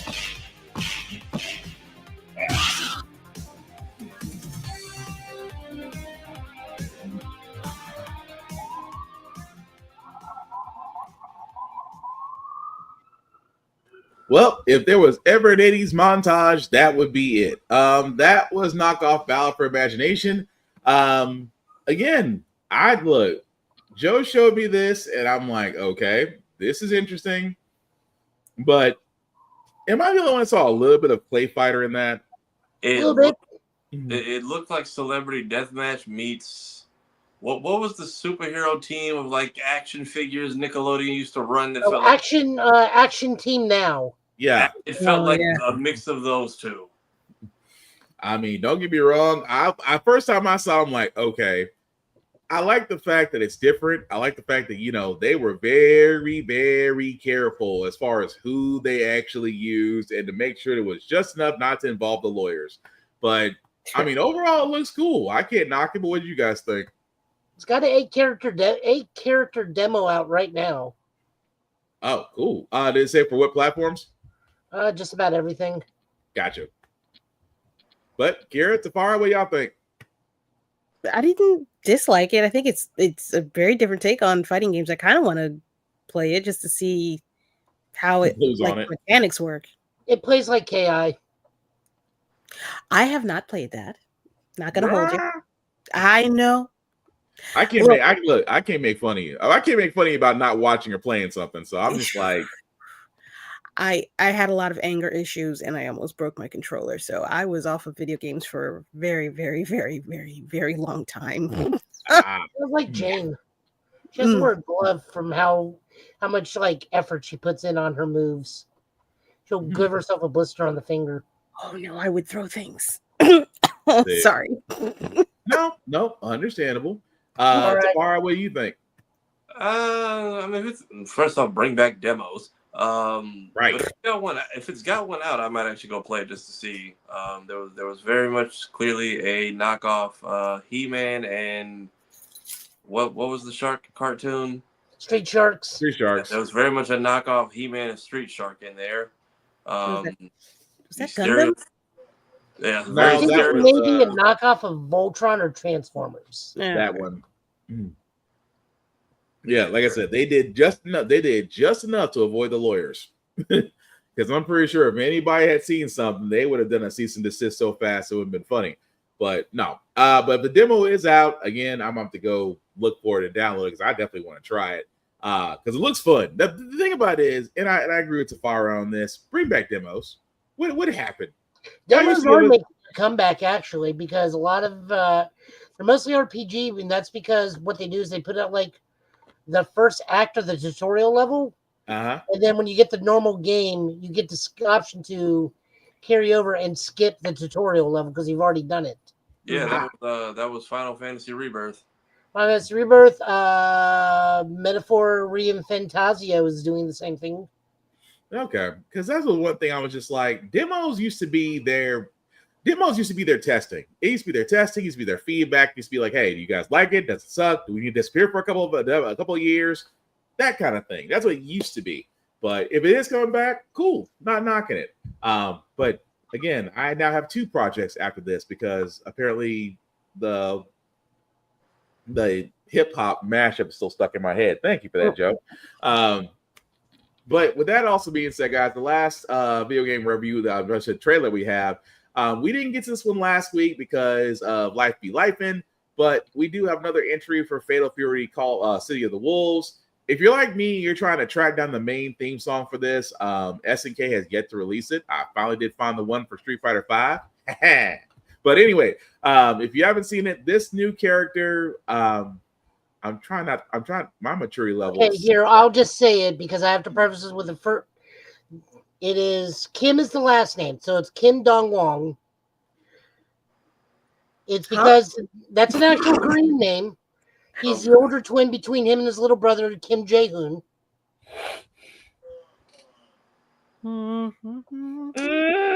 Roll it. I don't know why you guys are like this. I mean, it's an actual Korean thing. I know. I failed the maturity test. Thank you, Joe. Here's the trailer. Kim Dong-won, right there. Okay. Not Don Wong. Come on now.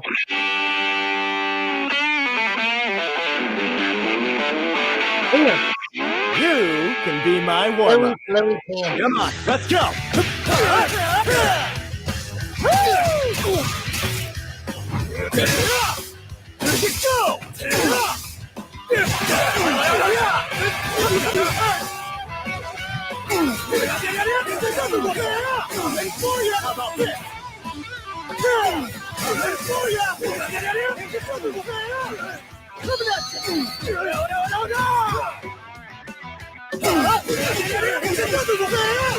Pistol shot ya! Blink and you'll miss it!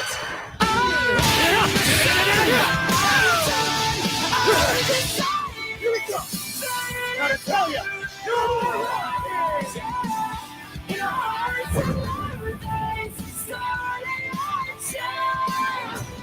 Fatal Fury! City of the Wolves!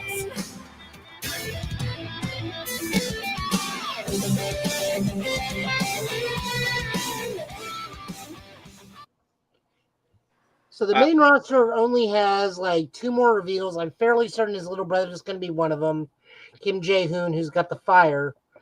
Don't know who the final character for the roster will be, though. In all honesty, it could either be Joe or Andy, or it could be a return of like Gato, who's seen a lot of times in KF. You've got to let this go, man. It's just a name. I failed the maturity test, but keep going, Joe. You're doing great. Anyways, yeah. So we get that. We of course know that Hobo Ken and Mom Lee will be coming over from Street Fighter 6. So Chun-Li and Ken will be guest appearing, and I think the first time Street Fighter characters have appeared in Fatal Fury, officially outside of crossover games. So we know those will be. And that one soccer player, Ronaldo's got something to do with the game now, too. He may be a DLC character, which is honestly not unheard of because SNK has made sports teams in their fighting games. We've actually had 2 years where their sports franchises gets the main character and puts it together in the thing, which is where the boxer, football player, and basketball player from the KOF 96 and 97 sports teams come from. Nice. So there's that. So having a soccer player is not unheard of. It's just one of those things. I'm looking forward to it. I don't know who I want to play. Everybody just seems good right now. You haven't figured out your main yet? Oh God, no. Actually, my main was Kim Dong-won in Garo, because he had really, really strong setups and a lot of ground bounce and OTGs. So he's really good. If he carries over to this, I'm in. If not, I can just use his little brother. Gotcha. Okay. Well, Kira, have you ever played Fatal Fury? And if so, does that entice you? And the same question to Farah to you too? I've never played it. Wait, no. It's the one where the nice man in the head asks if you're okay before hitting you. I'm trying to remember if I played it in an arcade or not, and I feel like I played it in an arcade, not on a console. Yeah. Okay. Probably, Are you okay? And then Buster Wolf. I think I played a crossover game or two every now and then with some of these fighters. Depending on how that foot action works for him, if I can see him being the first person catching a patch. Yeah. You have Capcom vs. SNK too. You can literally play his dad right now. Oh, right. His dad is Kim Kafwan. Okay. So yeah, I have seen some of these characters before. Oh, it's been a while. I mean, my Fatal Fury is definitely rusty. But again, I'm looking forward to that anyway, because I do love fighting games. I do need to get back up on them. Not as well versus Joe is on Joe Italian Last Name on his Twitch channel, because you be making some folks cry in Rage Quit, by the way. Every time I play an Akuma, it's just the SpongeBob meme of how many times do I have to teach you this lesson, old man? The fact you made somebody rage quit, and then I think, well, no, it was somebody else. It wasn't the same guy. I was like, "Dang, he come back just to play you again? That's got to be hateful." But actually, that's very, very unlikely. And I think it was just like short list that night, and we just got rematched. Yeah, that's what I think. Really hard to do on casuals. Yeah, But But I'm again, go-to on it with Terry. nice. See, this is why I'm so freaked. I got kids. I just need to just accept that. I just need to accept the fact that I got kids. My life as a gamer is just reduced. But anyway, Teach them two of the bits. and their hands will hurt too much to do anything else. Oh no, I mean I'm cool on that part. I just don't have time. Time is my problem. Either play video games or sleep, and I need sleep because a 1-year-old and a 2-month-old is whoo. But anyway, love my kids. Quick news before we get to our show reviews. Again, for all those, if you're like me, you're a Resident Evil fan. That's not what I want to do. Thank you. Resident Evil 9 rumors. Again, these are rumors. This is just as we get closer to Resident Evil 9 news does come out by Capcom. We do know this. It is going to be similar to Resident Evil 6. What I mean by that is it's not going to suck. It's just going to have more characters. It is going to have Joe Valentine. It's going to have Leon S. Kennedy, Barry Burton, Chris Redfield as the main four. It's going to have the same idea of village, except it's going to be surrounding an island. This island will have a hospital. It will have a mansion and a graveyard is some of the places to where the story takes place. Really, I don't want to go too far into that just because, again, these are all rumors. None of this is confirmed, but from what has been said so far, if you love the movie Resident Evil Damnation, you're actually going to like this game. Now, Damnation, I don't think is no longer on Netflix. I could be wrong about that, but if you have not seen it, definitely check it out. Because for some odd reason, animated Resident Evil movies do a lot better than the live actions. Death Island, Damnation, and I think there's one more that I'm missing. There's like 3 more. They have almost as many as live action at this point. I think they're up to 6, aren't they? 6 or 7? 5 or 6. I thought about that. But yeah, if you haven't seen them, definitely check them out. But if you're like me, again, I'll go back and replay 7. I'll replay Biohazard, which was 7, and Village, which was 8. Loved them to death. But for those in this group that are Resident Evil fans, are we looking forward? I know I'm looking forward to 9, but is anybody else looking forward to another Resident Evil game? I feel like they've got a new formula ever since 7. Because I know the old school style of playing Resident Evil just was not for me. Like I have 2 originally in the N64, and that just moving the C stick to aim around was just not it for me. But now this new style they got, which who was even our protagonist? Didn't we blow ourselves up in the last game? Yeah, Ethan Winters did die in 8, but his daughter actually continues the story now. Well, let me take that back. 9 is not going to continue where 8 left off. Okay. I do know that for a fact. 9 is definitely not going to continue where 8 left off because the DLC in 8 actually wraps up her story. I do remember. See, I remember him going and then his daughter taking over for a point. Yeah, because in her DLC story, she pretty much kind of comes into her own, which I'm assuming she'll pop up in another Resident Evil game somewhere down the line. But not 9. 9 goes into a completely different direction. Still the same kind of format as Village and Biohazard, but completely different story. Okay. But either way, I'm looking freaking forward to it. Kira, what about you? Do you I know besides Geek by Heart, who is probably right now somewhere in Silent Hill 2 right now on her page, but Survival. So what? I think she's tomorrow. Oh, she's tomorrow. Oh, I'm sorry. My bad, Laney. You're probably going live tomorrow.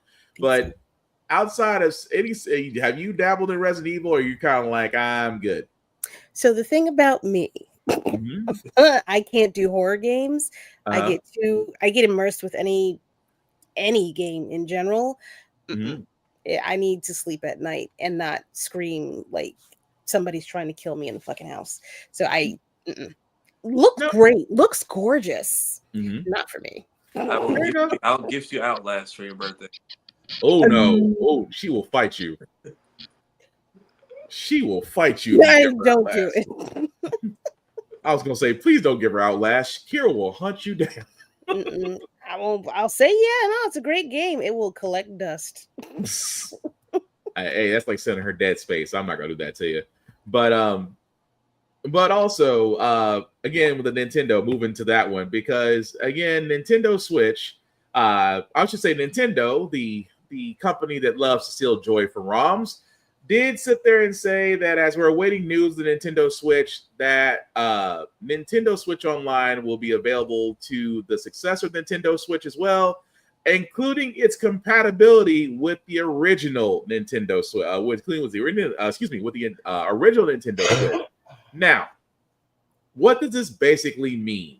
Because the problem with the Nintendo Switch is that it's always been backwards compatibility. If you guys remember, the original Wii, the Wii U, and their libraries were not always accessible on Switch for reasons beyond our comprehension, considering the fact it's all the same equipment. But not again, the same distribution program, though. Say that one more time, Joe. I'm sorry. Not the same distribution program. Also, back to the Resident Evil thing. If we do hear anything about Resident Evil 9, it will more than likely be at the Game Awards next year. Actually, next month. I keep forgetting it's November. Have we gotten to that time already? For the yeah, Game it's next Awards? month.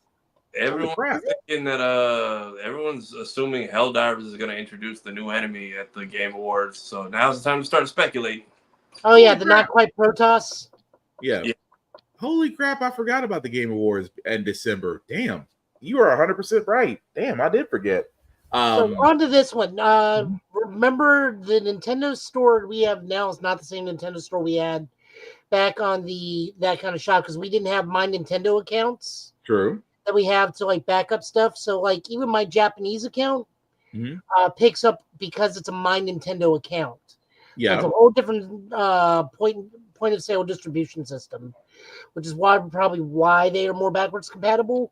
But also, I'm thinking that the Switch 2 hardware itself, maybe like the DS, where it has the 2 terabyte flash storage card.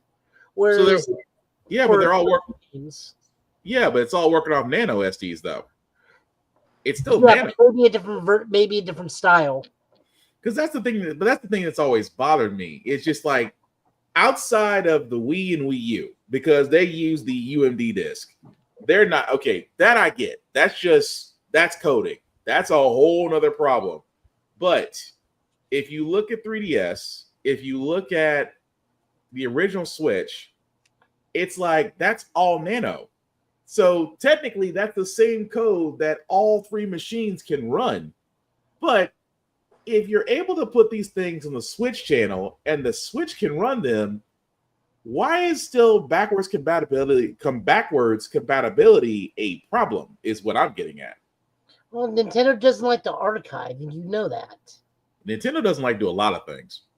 Yet they're but still you're right. But you're right. Competitors to this day. I mean, no, you're right, because we kept on wondering about that one group. What was that one group that came out with a Super NES console that was playing HD games? I need to check up on that and see if they didn't get cease and desisted yet, because we thought they were. The Power World lawsuit came up to a whopping $65,000. They settled for $65K. Yes. But did they settle, or is that what the total charge? Total damages.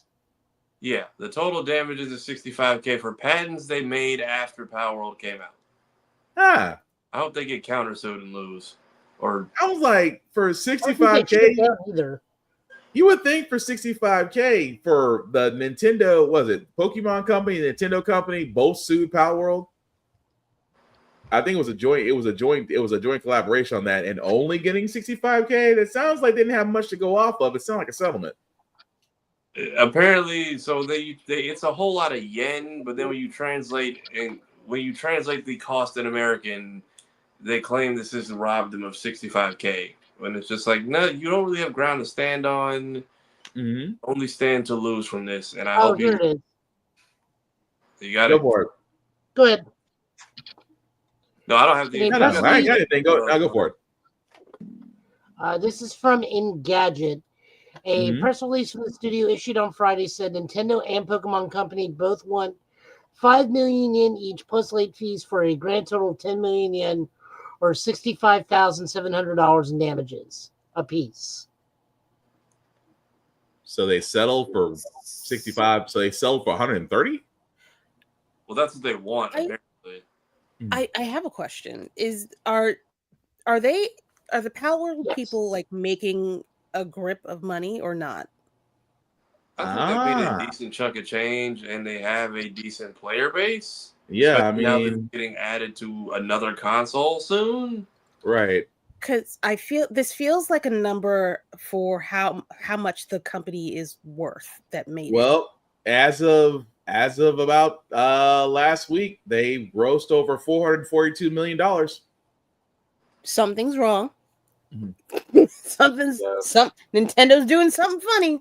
So it's just like, I mean, that comes from the law. I mean, that's directly from the lawsuit. They are Power World did state that they've made well over an estimated $442 million.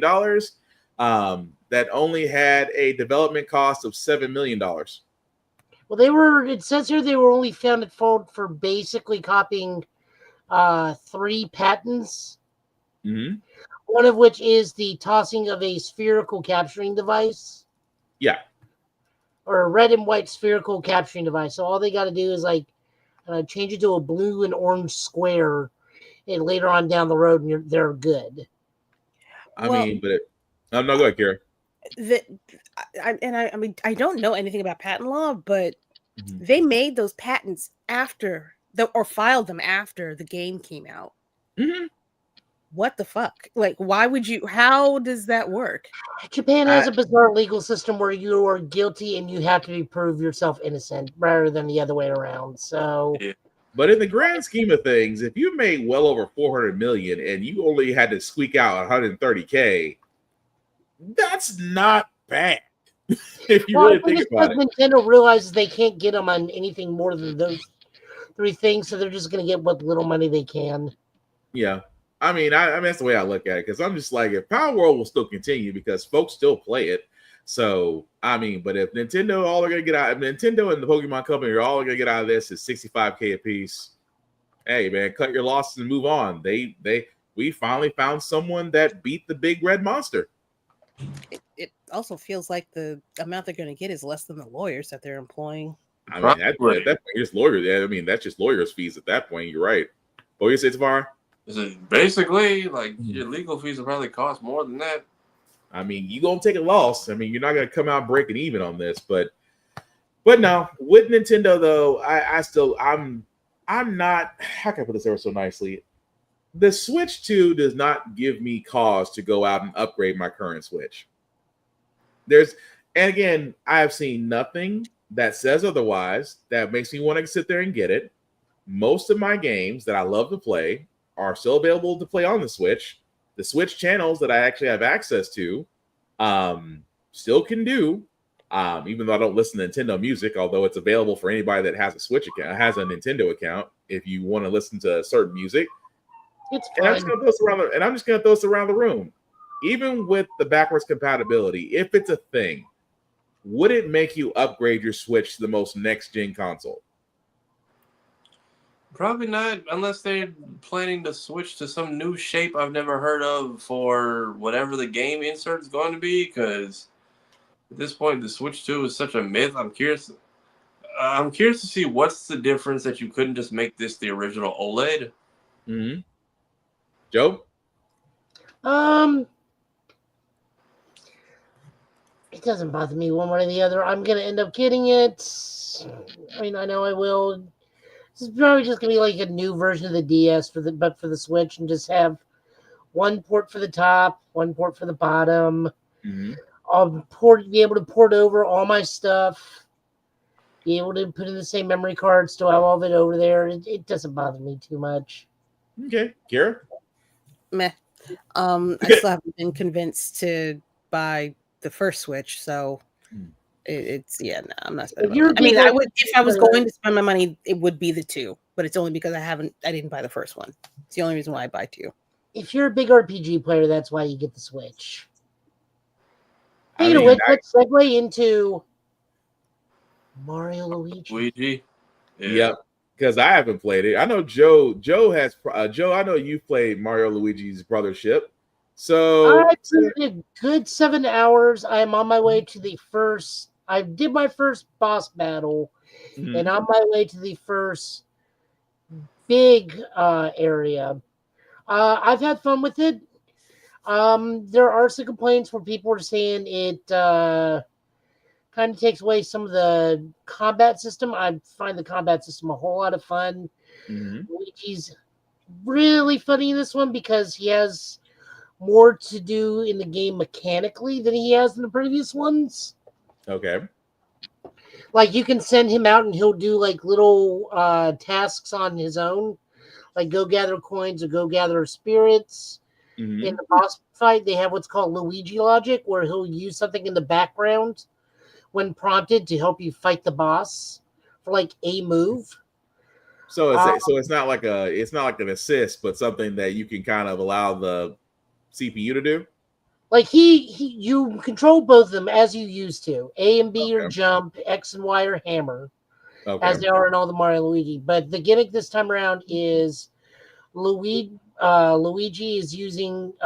is proving to be the more clever of the two, and using stuff sets up in the environment. Like for example, there's a teeter totter style statue in the background, and a rock that the boss throws gets deflected and lands on that statue. Your next turn is Luigi. You choose the Luigi logic thing. He goes and teeter totters the statue back and launches the rock at the dude to get a free hit. Gotcha. Okay. Yeah. And then, like I said, you can tell him it's like, hey, there are coins over there. I'm doing this. Hit the L button. Luigi will go gather the coins. Oh, so he's not going to treat him like Yoshi. Correct. Gotcha. It's just been fun. It looks so gorgeous. I have a hard time believing this on the Wii. Like, whatever cell shade program they got to do this game, they got a really good one. Also, I thought my TV was broken for a little bit because Mario's hat in the back is a little bluish purple, and I thought my TV was starting to go, and I never noticed that before in any of the artwork. Yeah. It's like, great, my TV's starting to go bad. Then I started looking, and it's like, oh no, it's actually the game. So my TV's fine. A lot of fake Italian talking. Not fake Italian. Fake Italian. I mean, I can't tell you how many times I hear these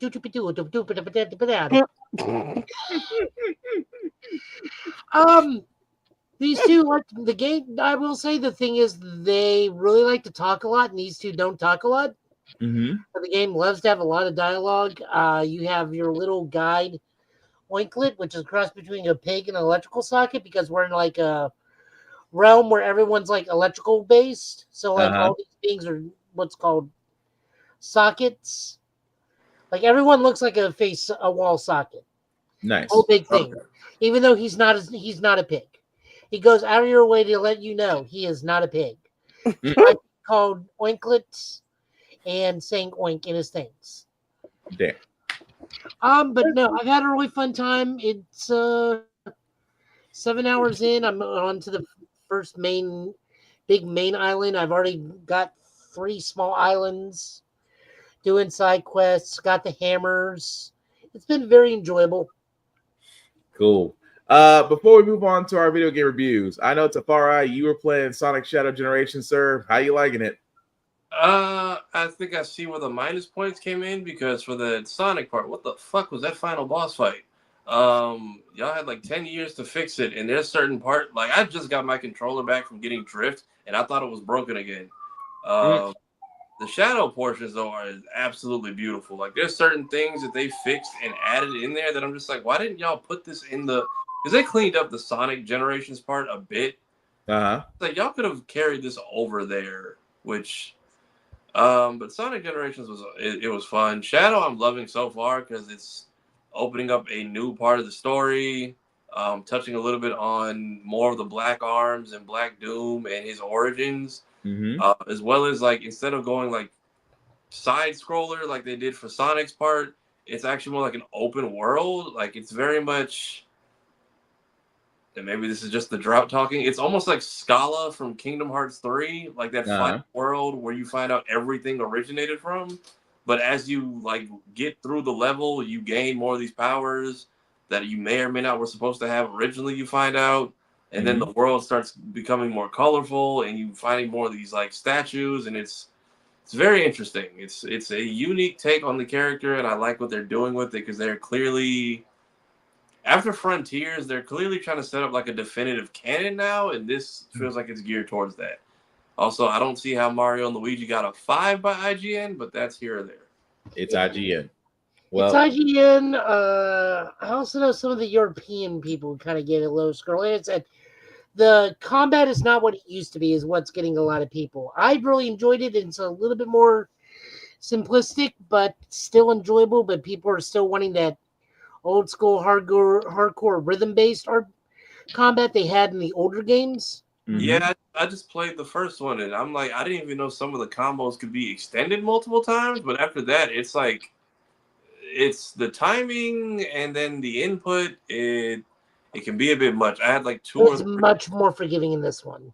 Yeah, I had 2 or 3 attacks that I just fell back on in the original one on the Game Boy Advance because the other ones, just trying to remember the amount of variations they had was a lot.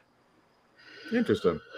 Well, I know, Kira, because you are back on your video game kick. What has been your go-to currently? I am playing through the entire series of Assassin's Creed.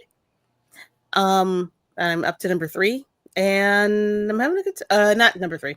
Brotherhood. So I'm enjoying it. It's a good time. The graphics between Assassin's Creed 2 to Brotherhood are like a world difference, and that was what, 20 something years ago, almost 20 years ago. Yep. So it's only going to get better from here. I'm excited. I just love your I just love your commentary when you play. Your commentary when you play is always funny. I do. Yeah. It's like, I can feel you now. Okay. and also it's a far eye because this man is literally on a treadmill walking while he's playing. And now here's how I know he's a trendsetter before we get to Dragon Ball Daima. Whenever Tafari does something, I have noticed that 10 other people immediately start doing it. This man was and I will speak for him because he says it, but he needs to have a defender. This man was playing Spider-Man, the original Spider-Man on PlayStation, while on a treadmill during let's call him the Carnage-esque. Yeah, the Doc Ock Carnage chase fight. Yeah. And he's doing it on a tread. He's doing it while on a treadmill. For everybody who doesn't remember, that part used to annoy the crap out of me because the camera angle did not help you. So imagine doing that while you're walking and you're trying to converse at the same time. That is effing difficult by all standards. But he posts that one day. What happens in 48 hours? 7 other people are doing it that have never done it before. Now 7 people. One guy actually has on a weighted vest as if he did not need to work out any harder. So he's got a weighted vest on while on a treadmill playing a similar S game because, God forbid they can't play the same game and not call it copyright. But Safari, what do you say? What do you say best? That you just can't have anything. I can't have shit. But apparently that dude's whole internet persona is he's an actual doctor in like some South American country. So I'm just like, all right, that was clearly your one-off. But I was like, let me hurry up and do this thing before somebody either comes up with it or I don't know. I was never planning to maybe do this very long because I know how the internet works before somebody else takes it and bites the shit. So, but I figured I'm trying to cross it off my bucket list. But yeah, Spider-Man and The Incredibles are games I actively got tired because I was on this thing longer than expected. Nope, fair enough. But again, it's just I envy all of y'all because y'all get to play for at least longer than 5 minutes. But anyway. No, it's okay. I gotta get back into my groove. That's all it is. I just gotta get back into my groove. I play your honor, sir. Yeah, but anyway, quicker TV reviews, guys. Before we wrap it, I gotta start with this one because everybody was we talked about this last week. We were just curious about it. But Invincible Fight Girl, Around the Bend. Yeah, I think we all have watched at least one episode. So what do we think? Do we like it? Do we love it? Are we going to continue it? Yes, it feels like all the fan projects you've seen on the internet, but one finally made it to TV. Because even all the DBZ sound effects and all the like very it's like just above being a chibi show, but they do a lot of like chibi stuff. So I like it. I like where it's going so far. I like the main character. I like seeing a black character with supportive parents. Also, Tony Baker, one of the Bald brothers, being part of the Perm Gang. Perm Gang is absolutely hilarious. That was still funny. And hey, Lanny, we just talked you up. I saw episode 1; it was cute, and yeah, it definitely was intriguing. Kira, Joe, what do you guys think? I like it. It's a good first start. It's definitely different, and I'm very much into things that are different and also have a good story behind it. And so far, they're doing a good job on both fronts. Joe? It was fine. It was too over the top for me. It was like watching G Gundam and just like random DBZ fights. Not G Gundam. Without a lot of the choreography that goes with Dragon Ball. Save for the ankle lock. Like, fair. I mean, I'm hoping episode 2 is fine. I can only watch episode 1 because I don't have Max. But like the first one's like you go through the whole hero's journey in one episode. Are we going to continuously do this where she gets down on herself in the middle of the episode and does the hero's journey every single time? It just like. Second episode is go find a sensei. Okay, so this is Dragon Ball, literally Dragon Ball. Yes. Go find your Roshi. Yeah, I'll put it that way, Joe, because you haven't seen the second episode. Yeah, it has a Dragon Ball starting. So yeah, she does find the teacher in the second episode, and it is better because again, I like the first one. The first one was really just her coming out. The second one is kind of her being on her own, and then she eventually does find her former idol. Her favorite wrestler. Thank you. Her favorite wrestler. So do her parents support her wrestling, or are they just like, why are you doing this? You're an accountant. Oh, it turns out at the end of that. Well, it turns out at the beginning of the second episode, they support her and send her off. They literally are like, you're not gonna find any help here, and pretty much yeet her off into the next town. Literally. It was like here's your suitcase. Where you going? Gundam, they even have the satellite Gundam system. Yeah. And it kind of remind me a little bit of Metabots where they have like the Mr. Referee just like pop out of the ground. Yeah. But actually, you know what? Better Zoids. It reminded me of the Zoids thing where they had the Zoid battles. Oh, with the referee with the shoot. And it still has a satellite distribution system for that's a fair criticism. Like even when we were doing the comparisons for the trailer, I can see where some people are like, "Oh, this is like a love letter," and some people are just like, "It's reference. It's how many references can we fit into like every frame?" And I see some people have been turned off by that too. Yeah, but it's still. I mean, it's still great though. I'm sorry, Joe. I don't have a problem with it, and it's not even the references. It's just like you're way over the top, and there's just no choreography to those fights initially. It just kind of like it is the biggest problem with DBZ versus Dragon Ball. Where could that be just because of how they're doing it from the beginning? For both fights, where it's more the flash behind the person as opposed to like, how do I put this? Think about like Goku and Tien in the World Martial Art Tournament in Dragon Ball and how there was like give and take and flow, and then in Dragon Ball Z it's just power smash, zip behind, or teleport behind, power smash, zip behind, and then finally finishing move. Right. But I would counter that with how she's still green. Oh, no. Yeah, she's still green, but it's still also big power move, teleport behind. I mean, I agree with that. Teleport behind, grab. True. But she is, like I said, the choreography, this is why I say it does stand out on its own, rightly so. But I think it will improve as she improves. It's almost like this is where she is at this level. That's why it looks like this. Versus, let's just say, 8 episodes down the line, completely different person. So, but I'm with it though. I think I like it.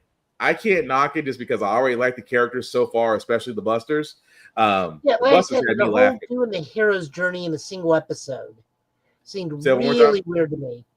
doing the whole hero's journey in the single episode, the build up, the big dream, the letdown, and then the comeback, all in the first episode. I kind of think that's just because of the attention span that we got these days.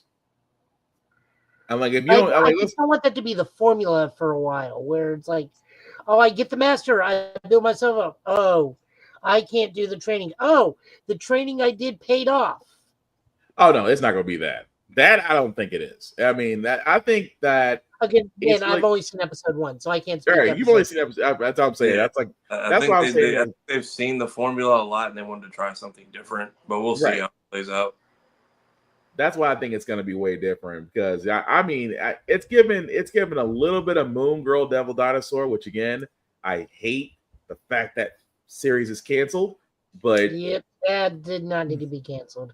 It did not need to be at all. But again, for all those that have seen it, let us know what you think in the comments. I know Geek by Heart is definitely loving that. Her parents wanting to become an accountant is so West Indies.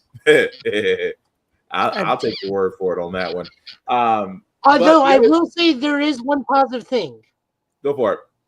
Is that it's showing that if you are going to be a wrestler, have a fallback. That's true. Or even D'Lo Brown, who is an accountant.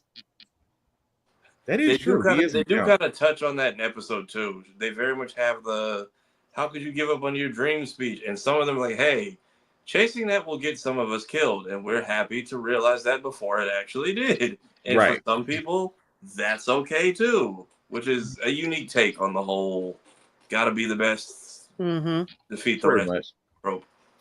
So moving on from that, guys, Dragon Ball Daima. Again, episode 4 has coming out.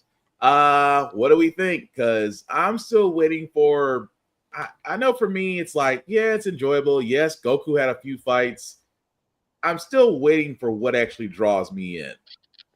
I mean, I'm still hoping episode 5 does it, but for 4 didn't draw me in as well as I hoped it would. It just added another character while he's in the demon realm. But again, I'm still waiting. But what do you guys think?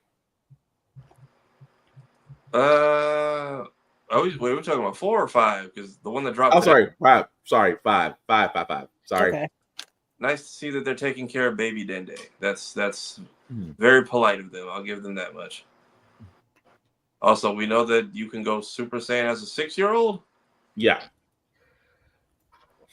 I took that to mean that Goku is getting more well adjusted to the demon world and its how its environment affects him, and he's getting more used to it, so he can tap in, because he only goes Super Saiyan for like a hot second and then goes like fake Super Saiyan from the old school Lord Slug movie. Yeah, that's what I'm like. I'm curious if it'll be like GT, where he could only be Super Saiyan 3 to like launch a blast and call it a day.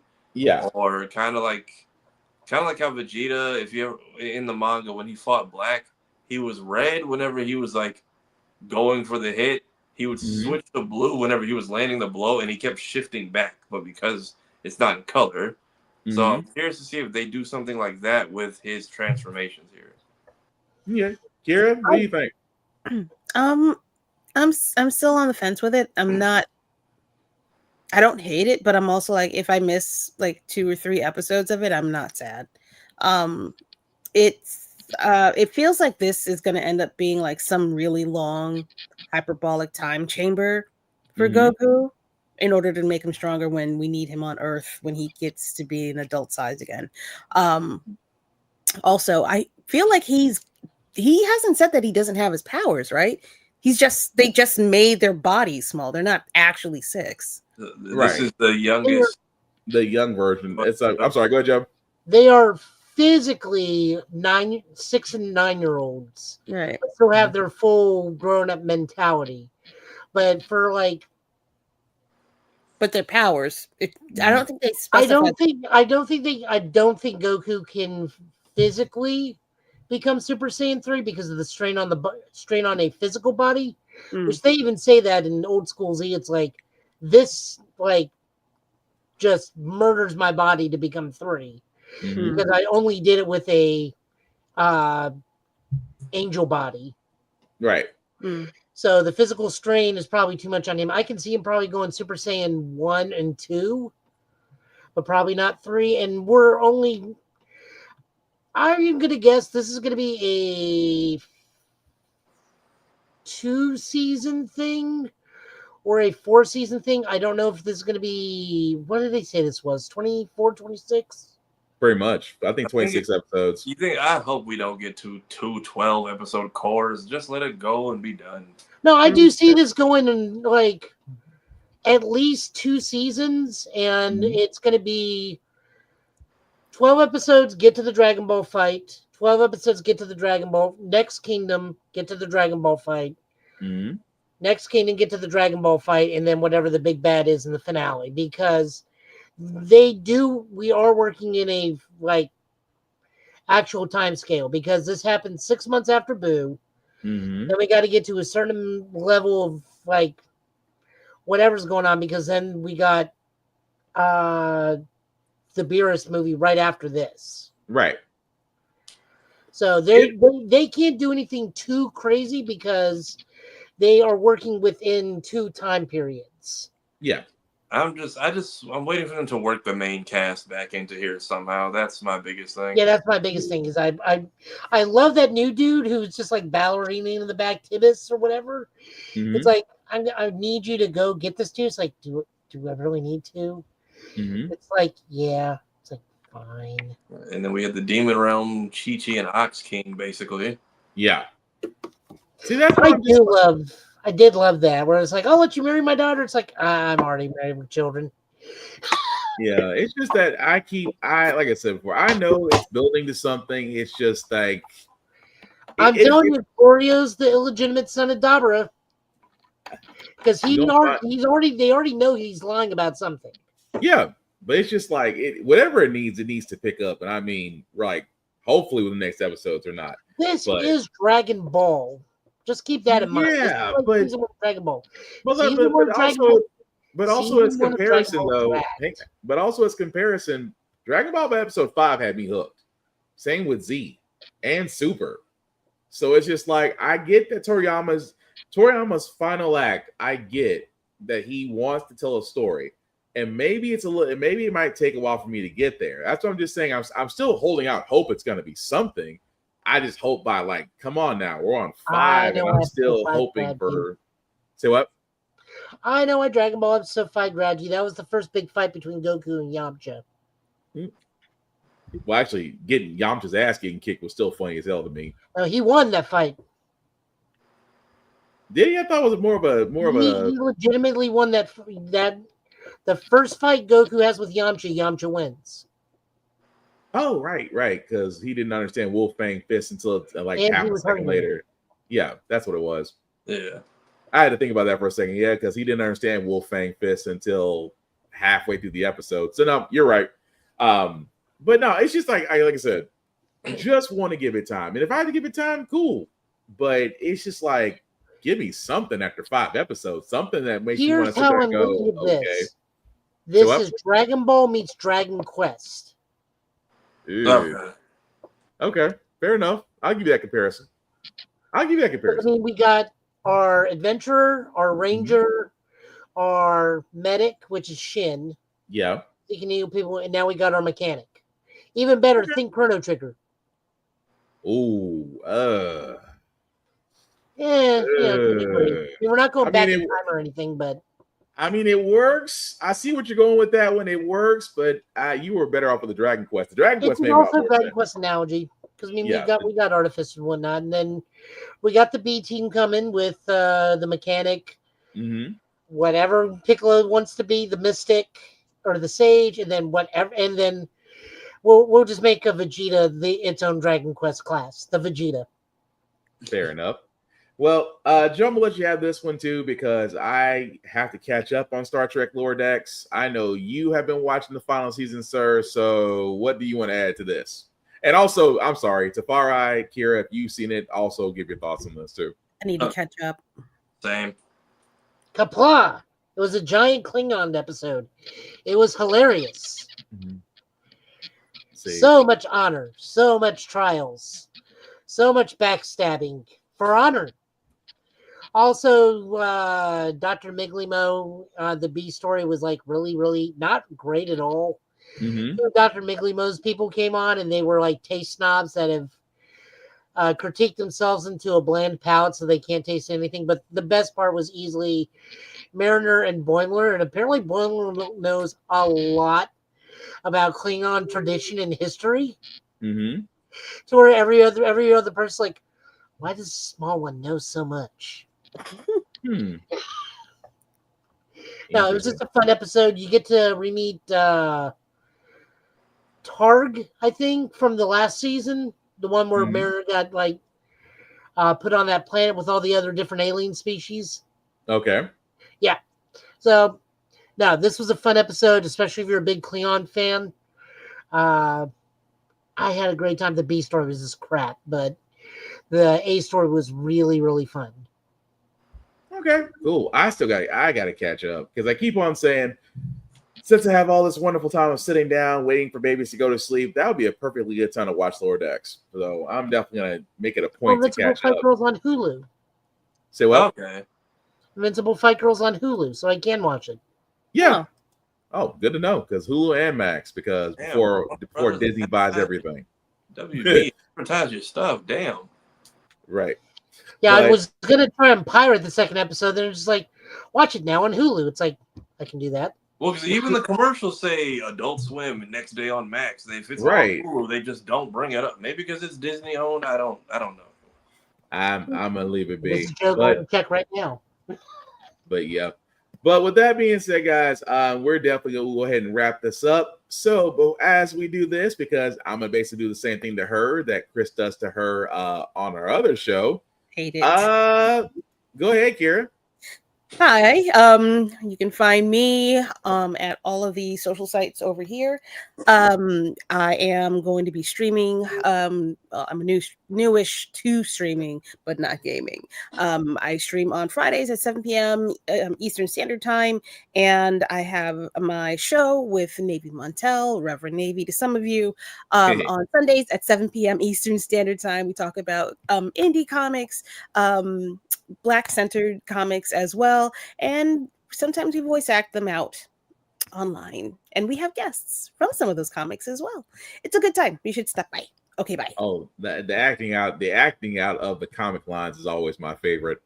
Yeah, it's fun because Kira has accents.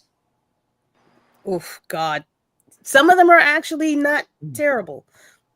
Some are actually pretty freaking good. Don't believe me? Ask Bama. Anyway, I was gonna hit Joe, but the man, the myth, the legend, Tafari, sir, let the people know where you can find you.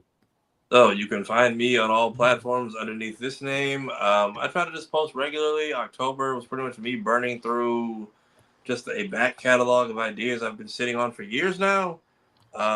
So we're in a new month. New chapter of the Convention Survival Guide is officially out. Halloween video, which is what if they had the Purge in the world of The Office.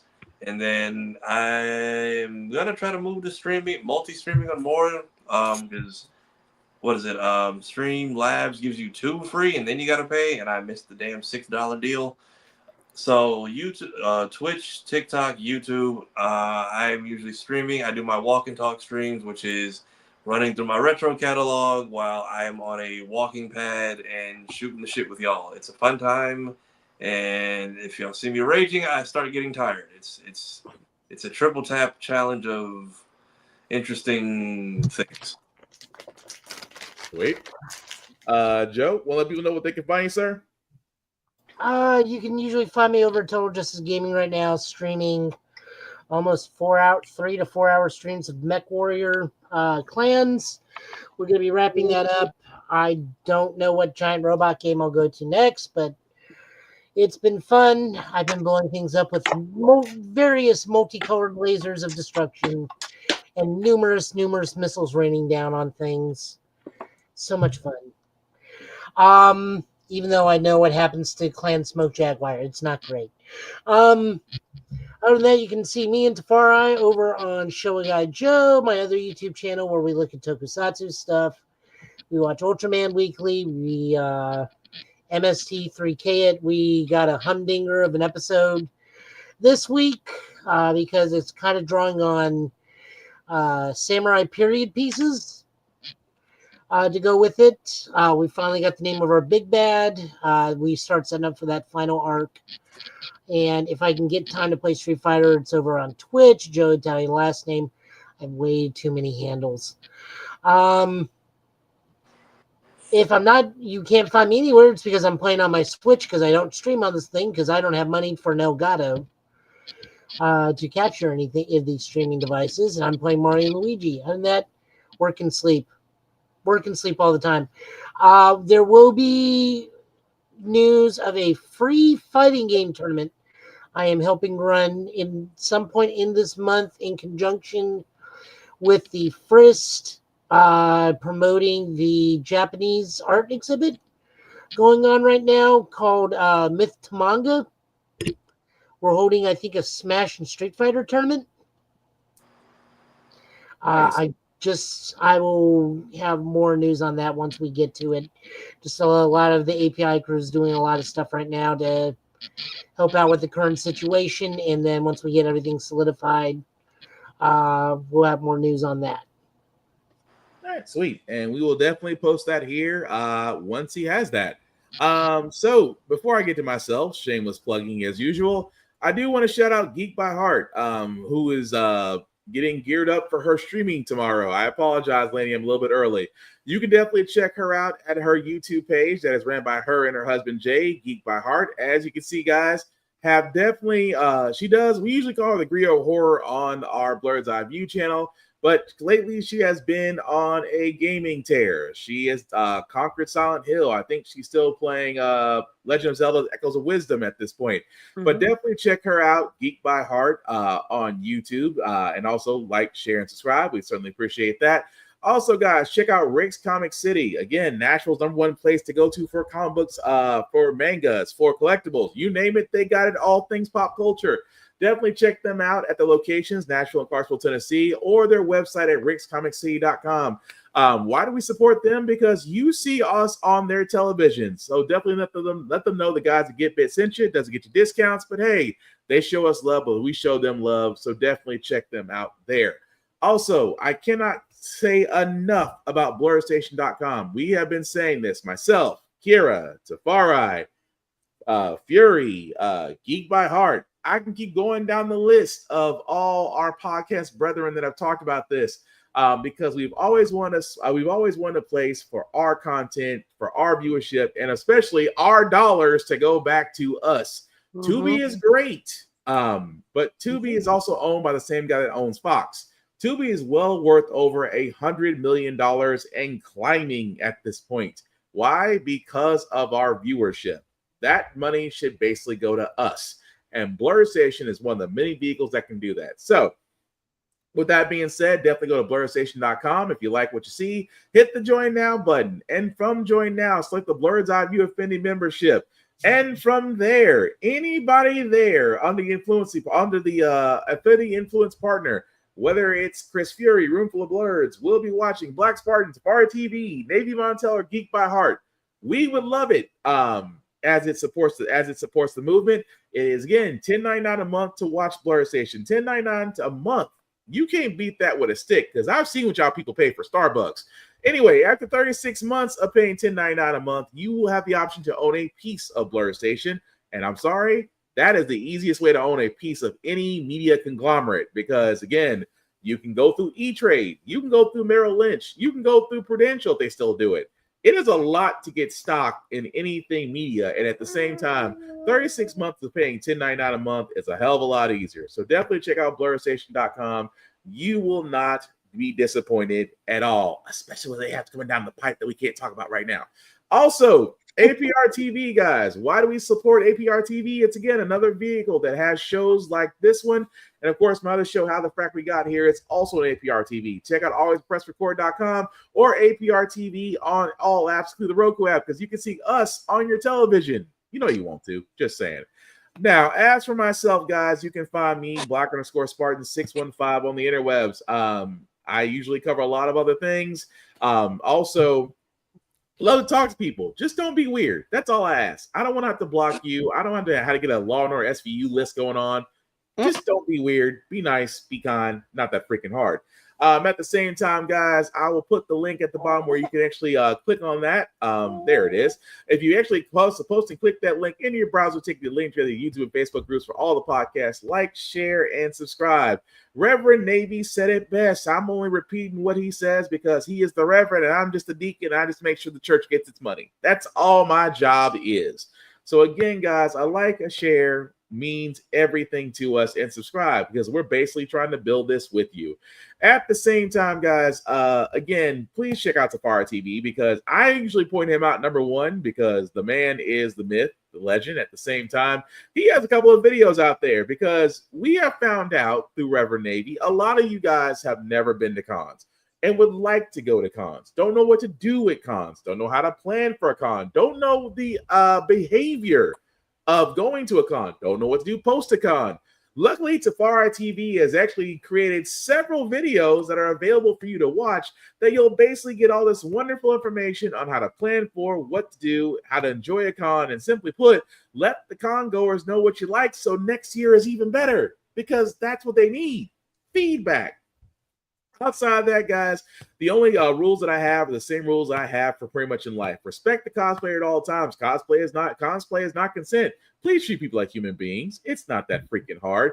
At the same time, cosplay is for everybody, regardless of your height, weight, race, or preference. The only rule that we have, don't do blackface, don't do yellowface, don't do anything of another race. How about that? Just if you do that, you'll avoid getting your ass kicked. That's all I'm saying. And of course, number two, hygiene is important. Guys, we are entering flu season. I don't think you guys have noticed. We are entering flu season, which means a lot of runny noses, a lot of coughing. COVID is still out there hanging around like that creepy uncle that no one ever wants to talk about, but yet have to avoid all the time. Again, these things are still popping up. Please wash your ass. Please wear clean clothes. Please hygiene above all else, because again, we all want to have fun, but at the same time, we all want to not be sick when we leave a con. Nobody wants con crud. And the same rule, and the third rule I have for myself as I have for everybody else, guys, in a world that is cruel, that is unkind, be nice, be kind. Please share your fandoms and don't be a dick. It's not that freaking hard. And as Laney said, wash your ass. So, with that being said, guys, we are definitely going to wrap it up. We will hopefully be back here, guys, next Friday. And also, let me explain, also before I wrap this up, let me explain why we're on here Saturday. Because the guys have graciously, and I say graciously, my podcast partners have decided to come on here Saturday night. Why? Because Friday, your boy had to get his hair did. Why Friday? Because as of earlier today, I am now a part of Phi Beta Sigma Fraternity Incorporated. The celebration was actually today. So again, thank you. Again, my podcast partners for sticking with me for the adjustments. We will be back here Friday, same Get Bit time, same Get Bit channel. Of course, thank you, Laney. Thank you, Laney, for definitely jumping in. My other Sore in crime, and also thank you, Kira, for jumping on, because I'm definitely going to be there tomorrow for you and Reverend Navy and whatever act you guys are going to do. I certainly think y'all guys need to put that on Audible and actually run with it, but that's just me. But with that being said, guys, any last words for we call tonight? Anybody buying your blue bracelets? Knock it off. Immediately. We know who you are, okay? And all cookout invites are being reviewed, just so you know. Cookout invites have been put on hiatus, and every cookout invite is now being under heavily scrutinization, just so you know. But and you can fight your own battles at work from now on. Godspeed. Yep. Joe, any last words we call tonight? No. All right. Well, with that being said, guys, thank you all for watching. What a dickhead in the chat. I can ask you about that one later, later, Laney. But anyway, thank you all for watching, guys. This has basically been Get Bit for tonight. Again, protect yourselves, protect your peace, because let's be honest, winter is coming. Aside from that, guys, take care of yourselves and each other. We're out of here.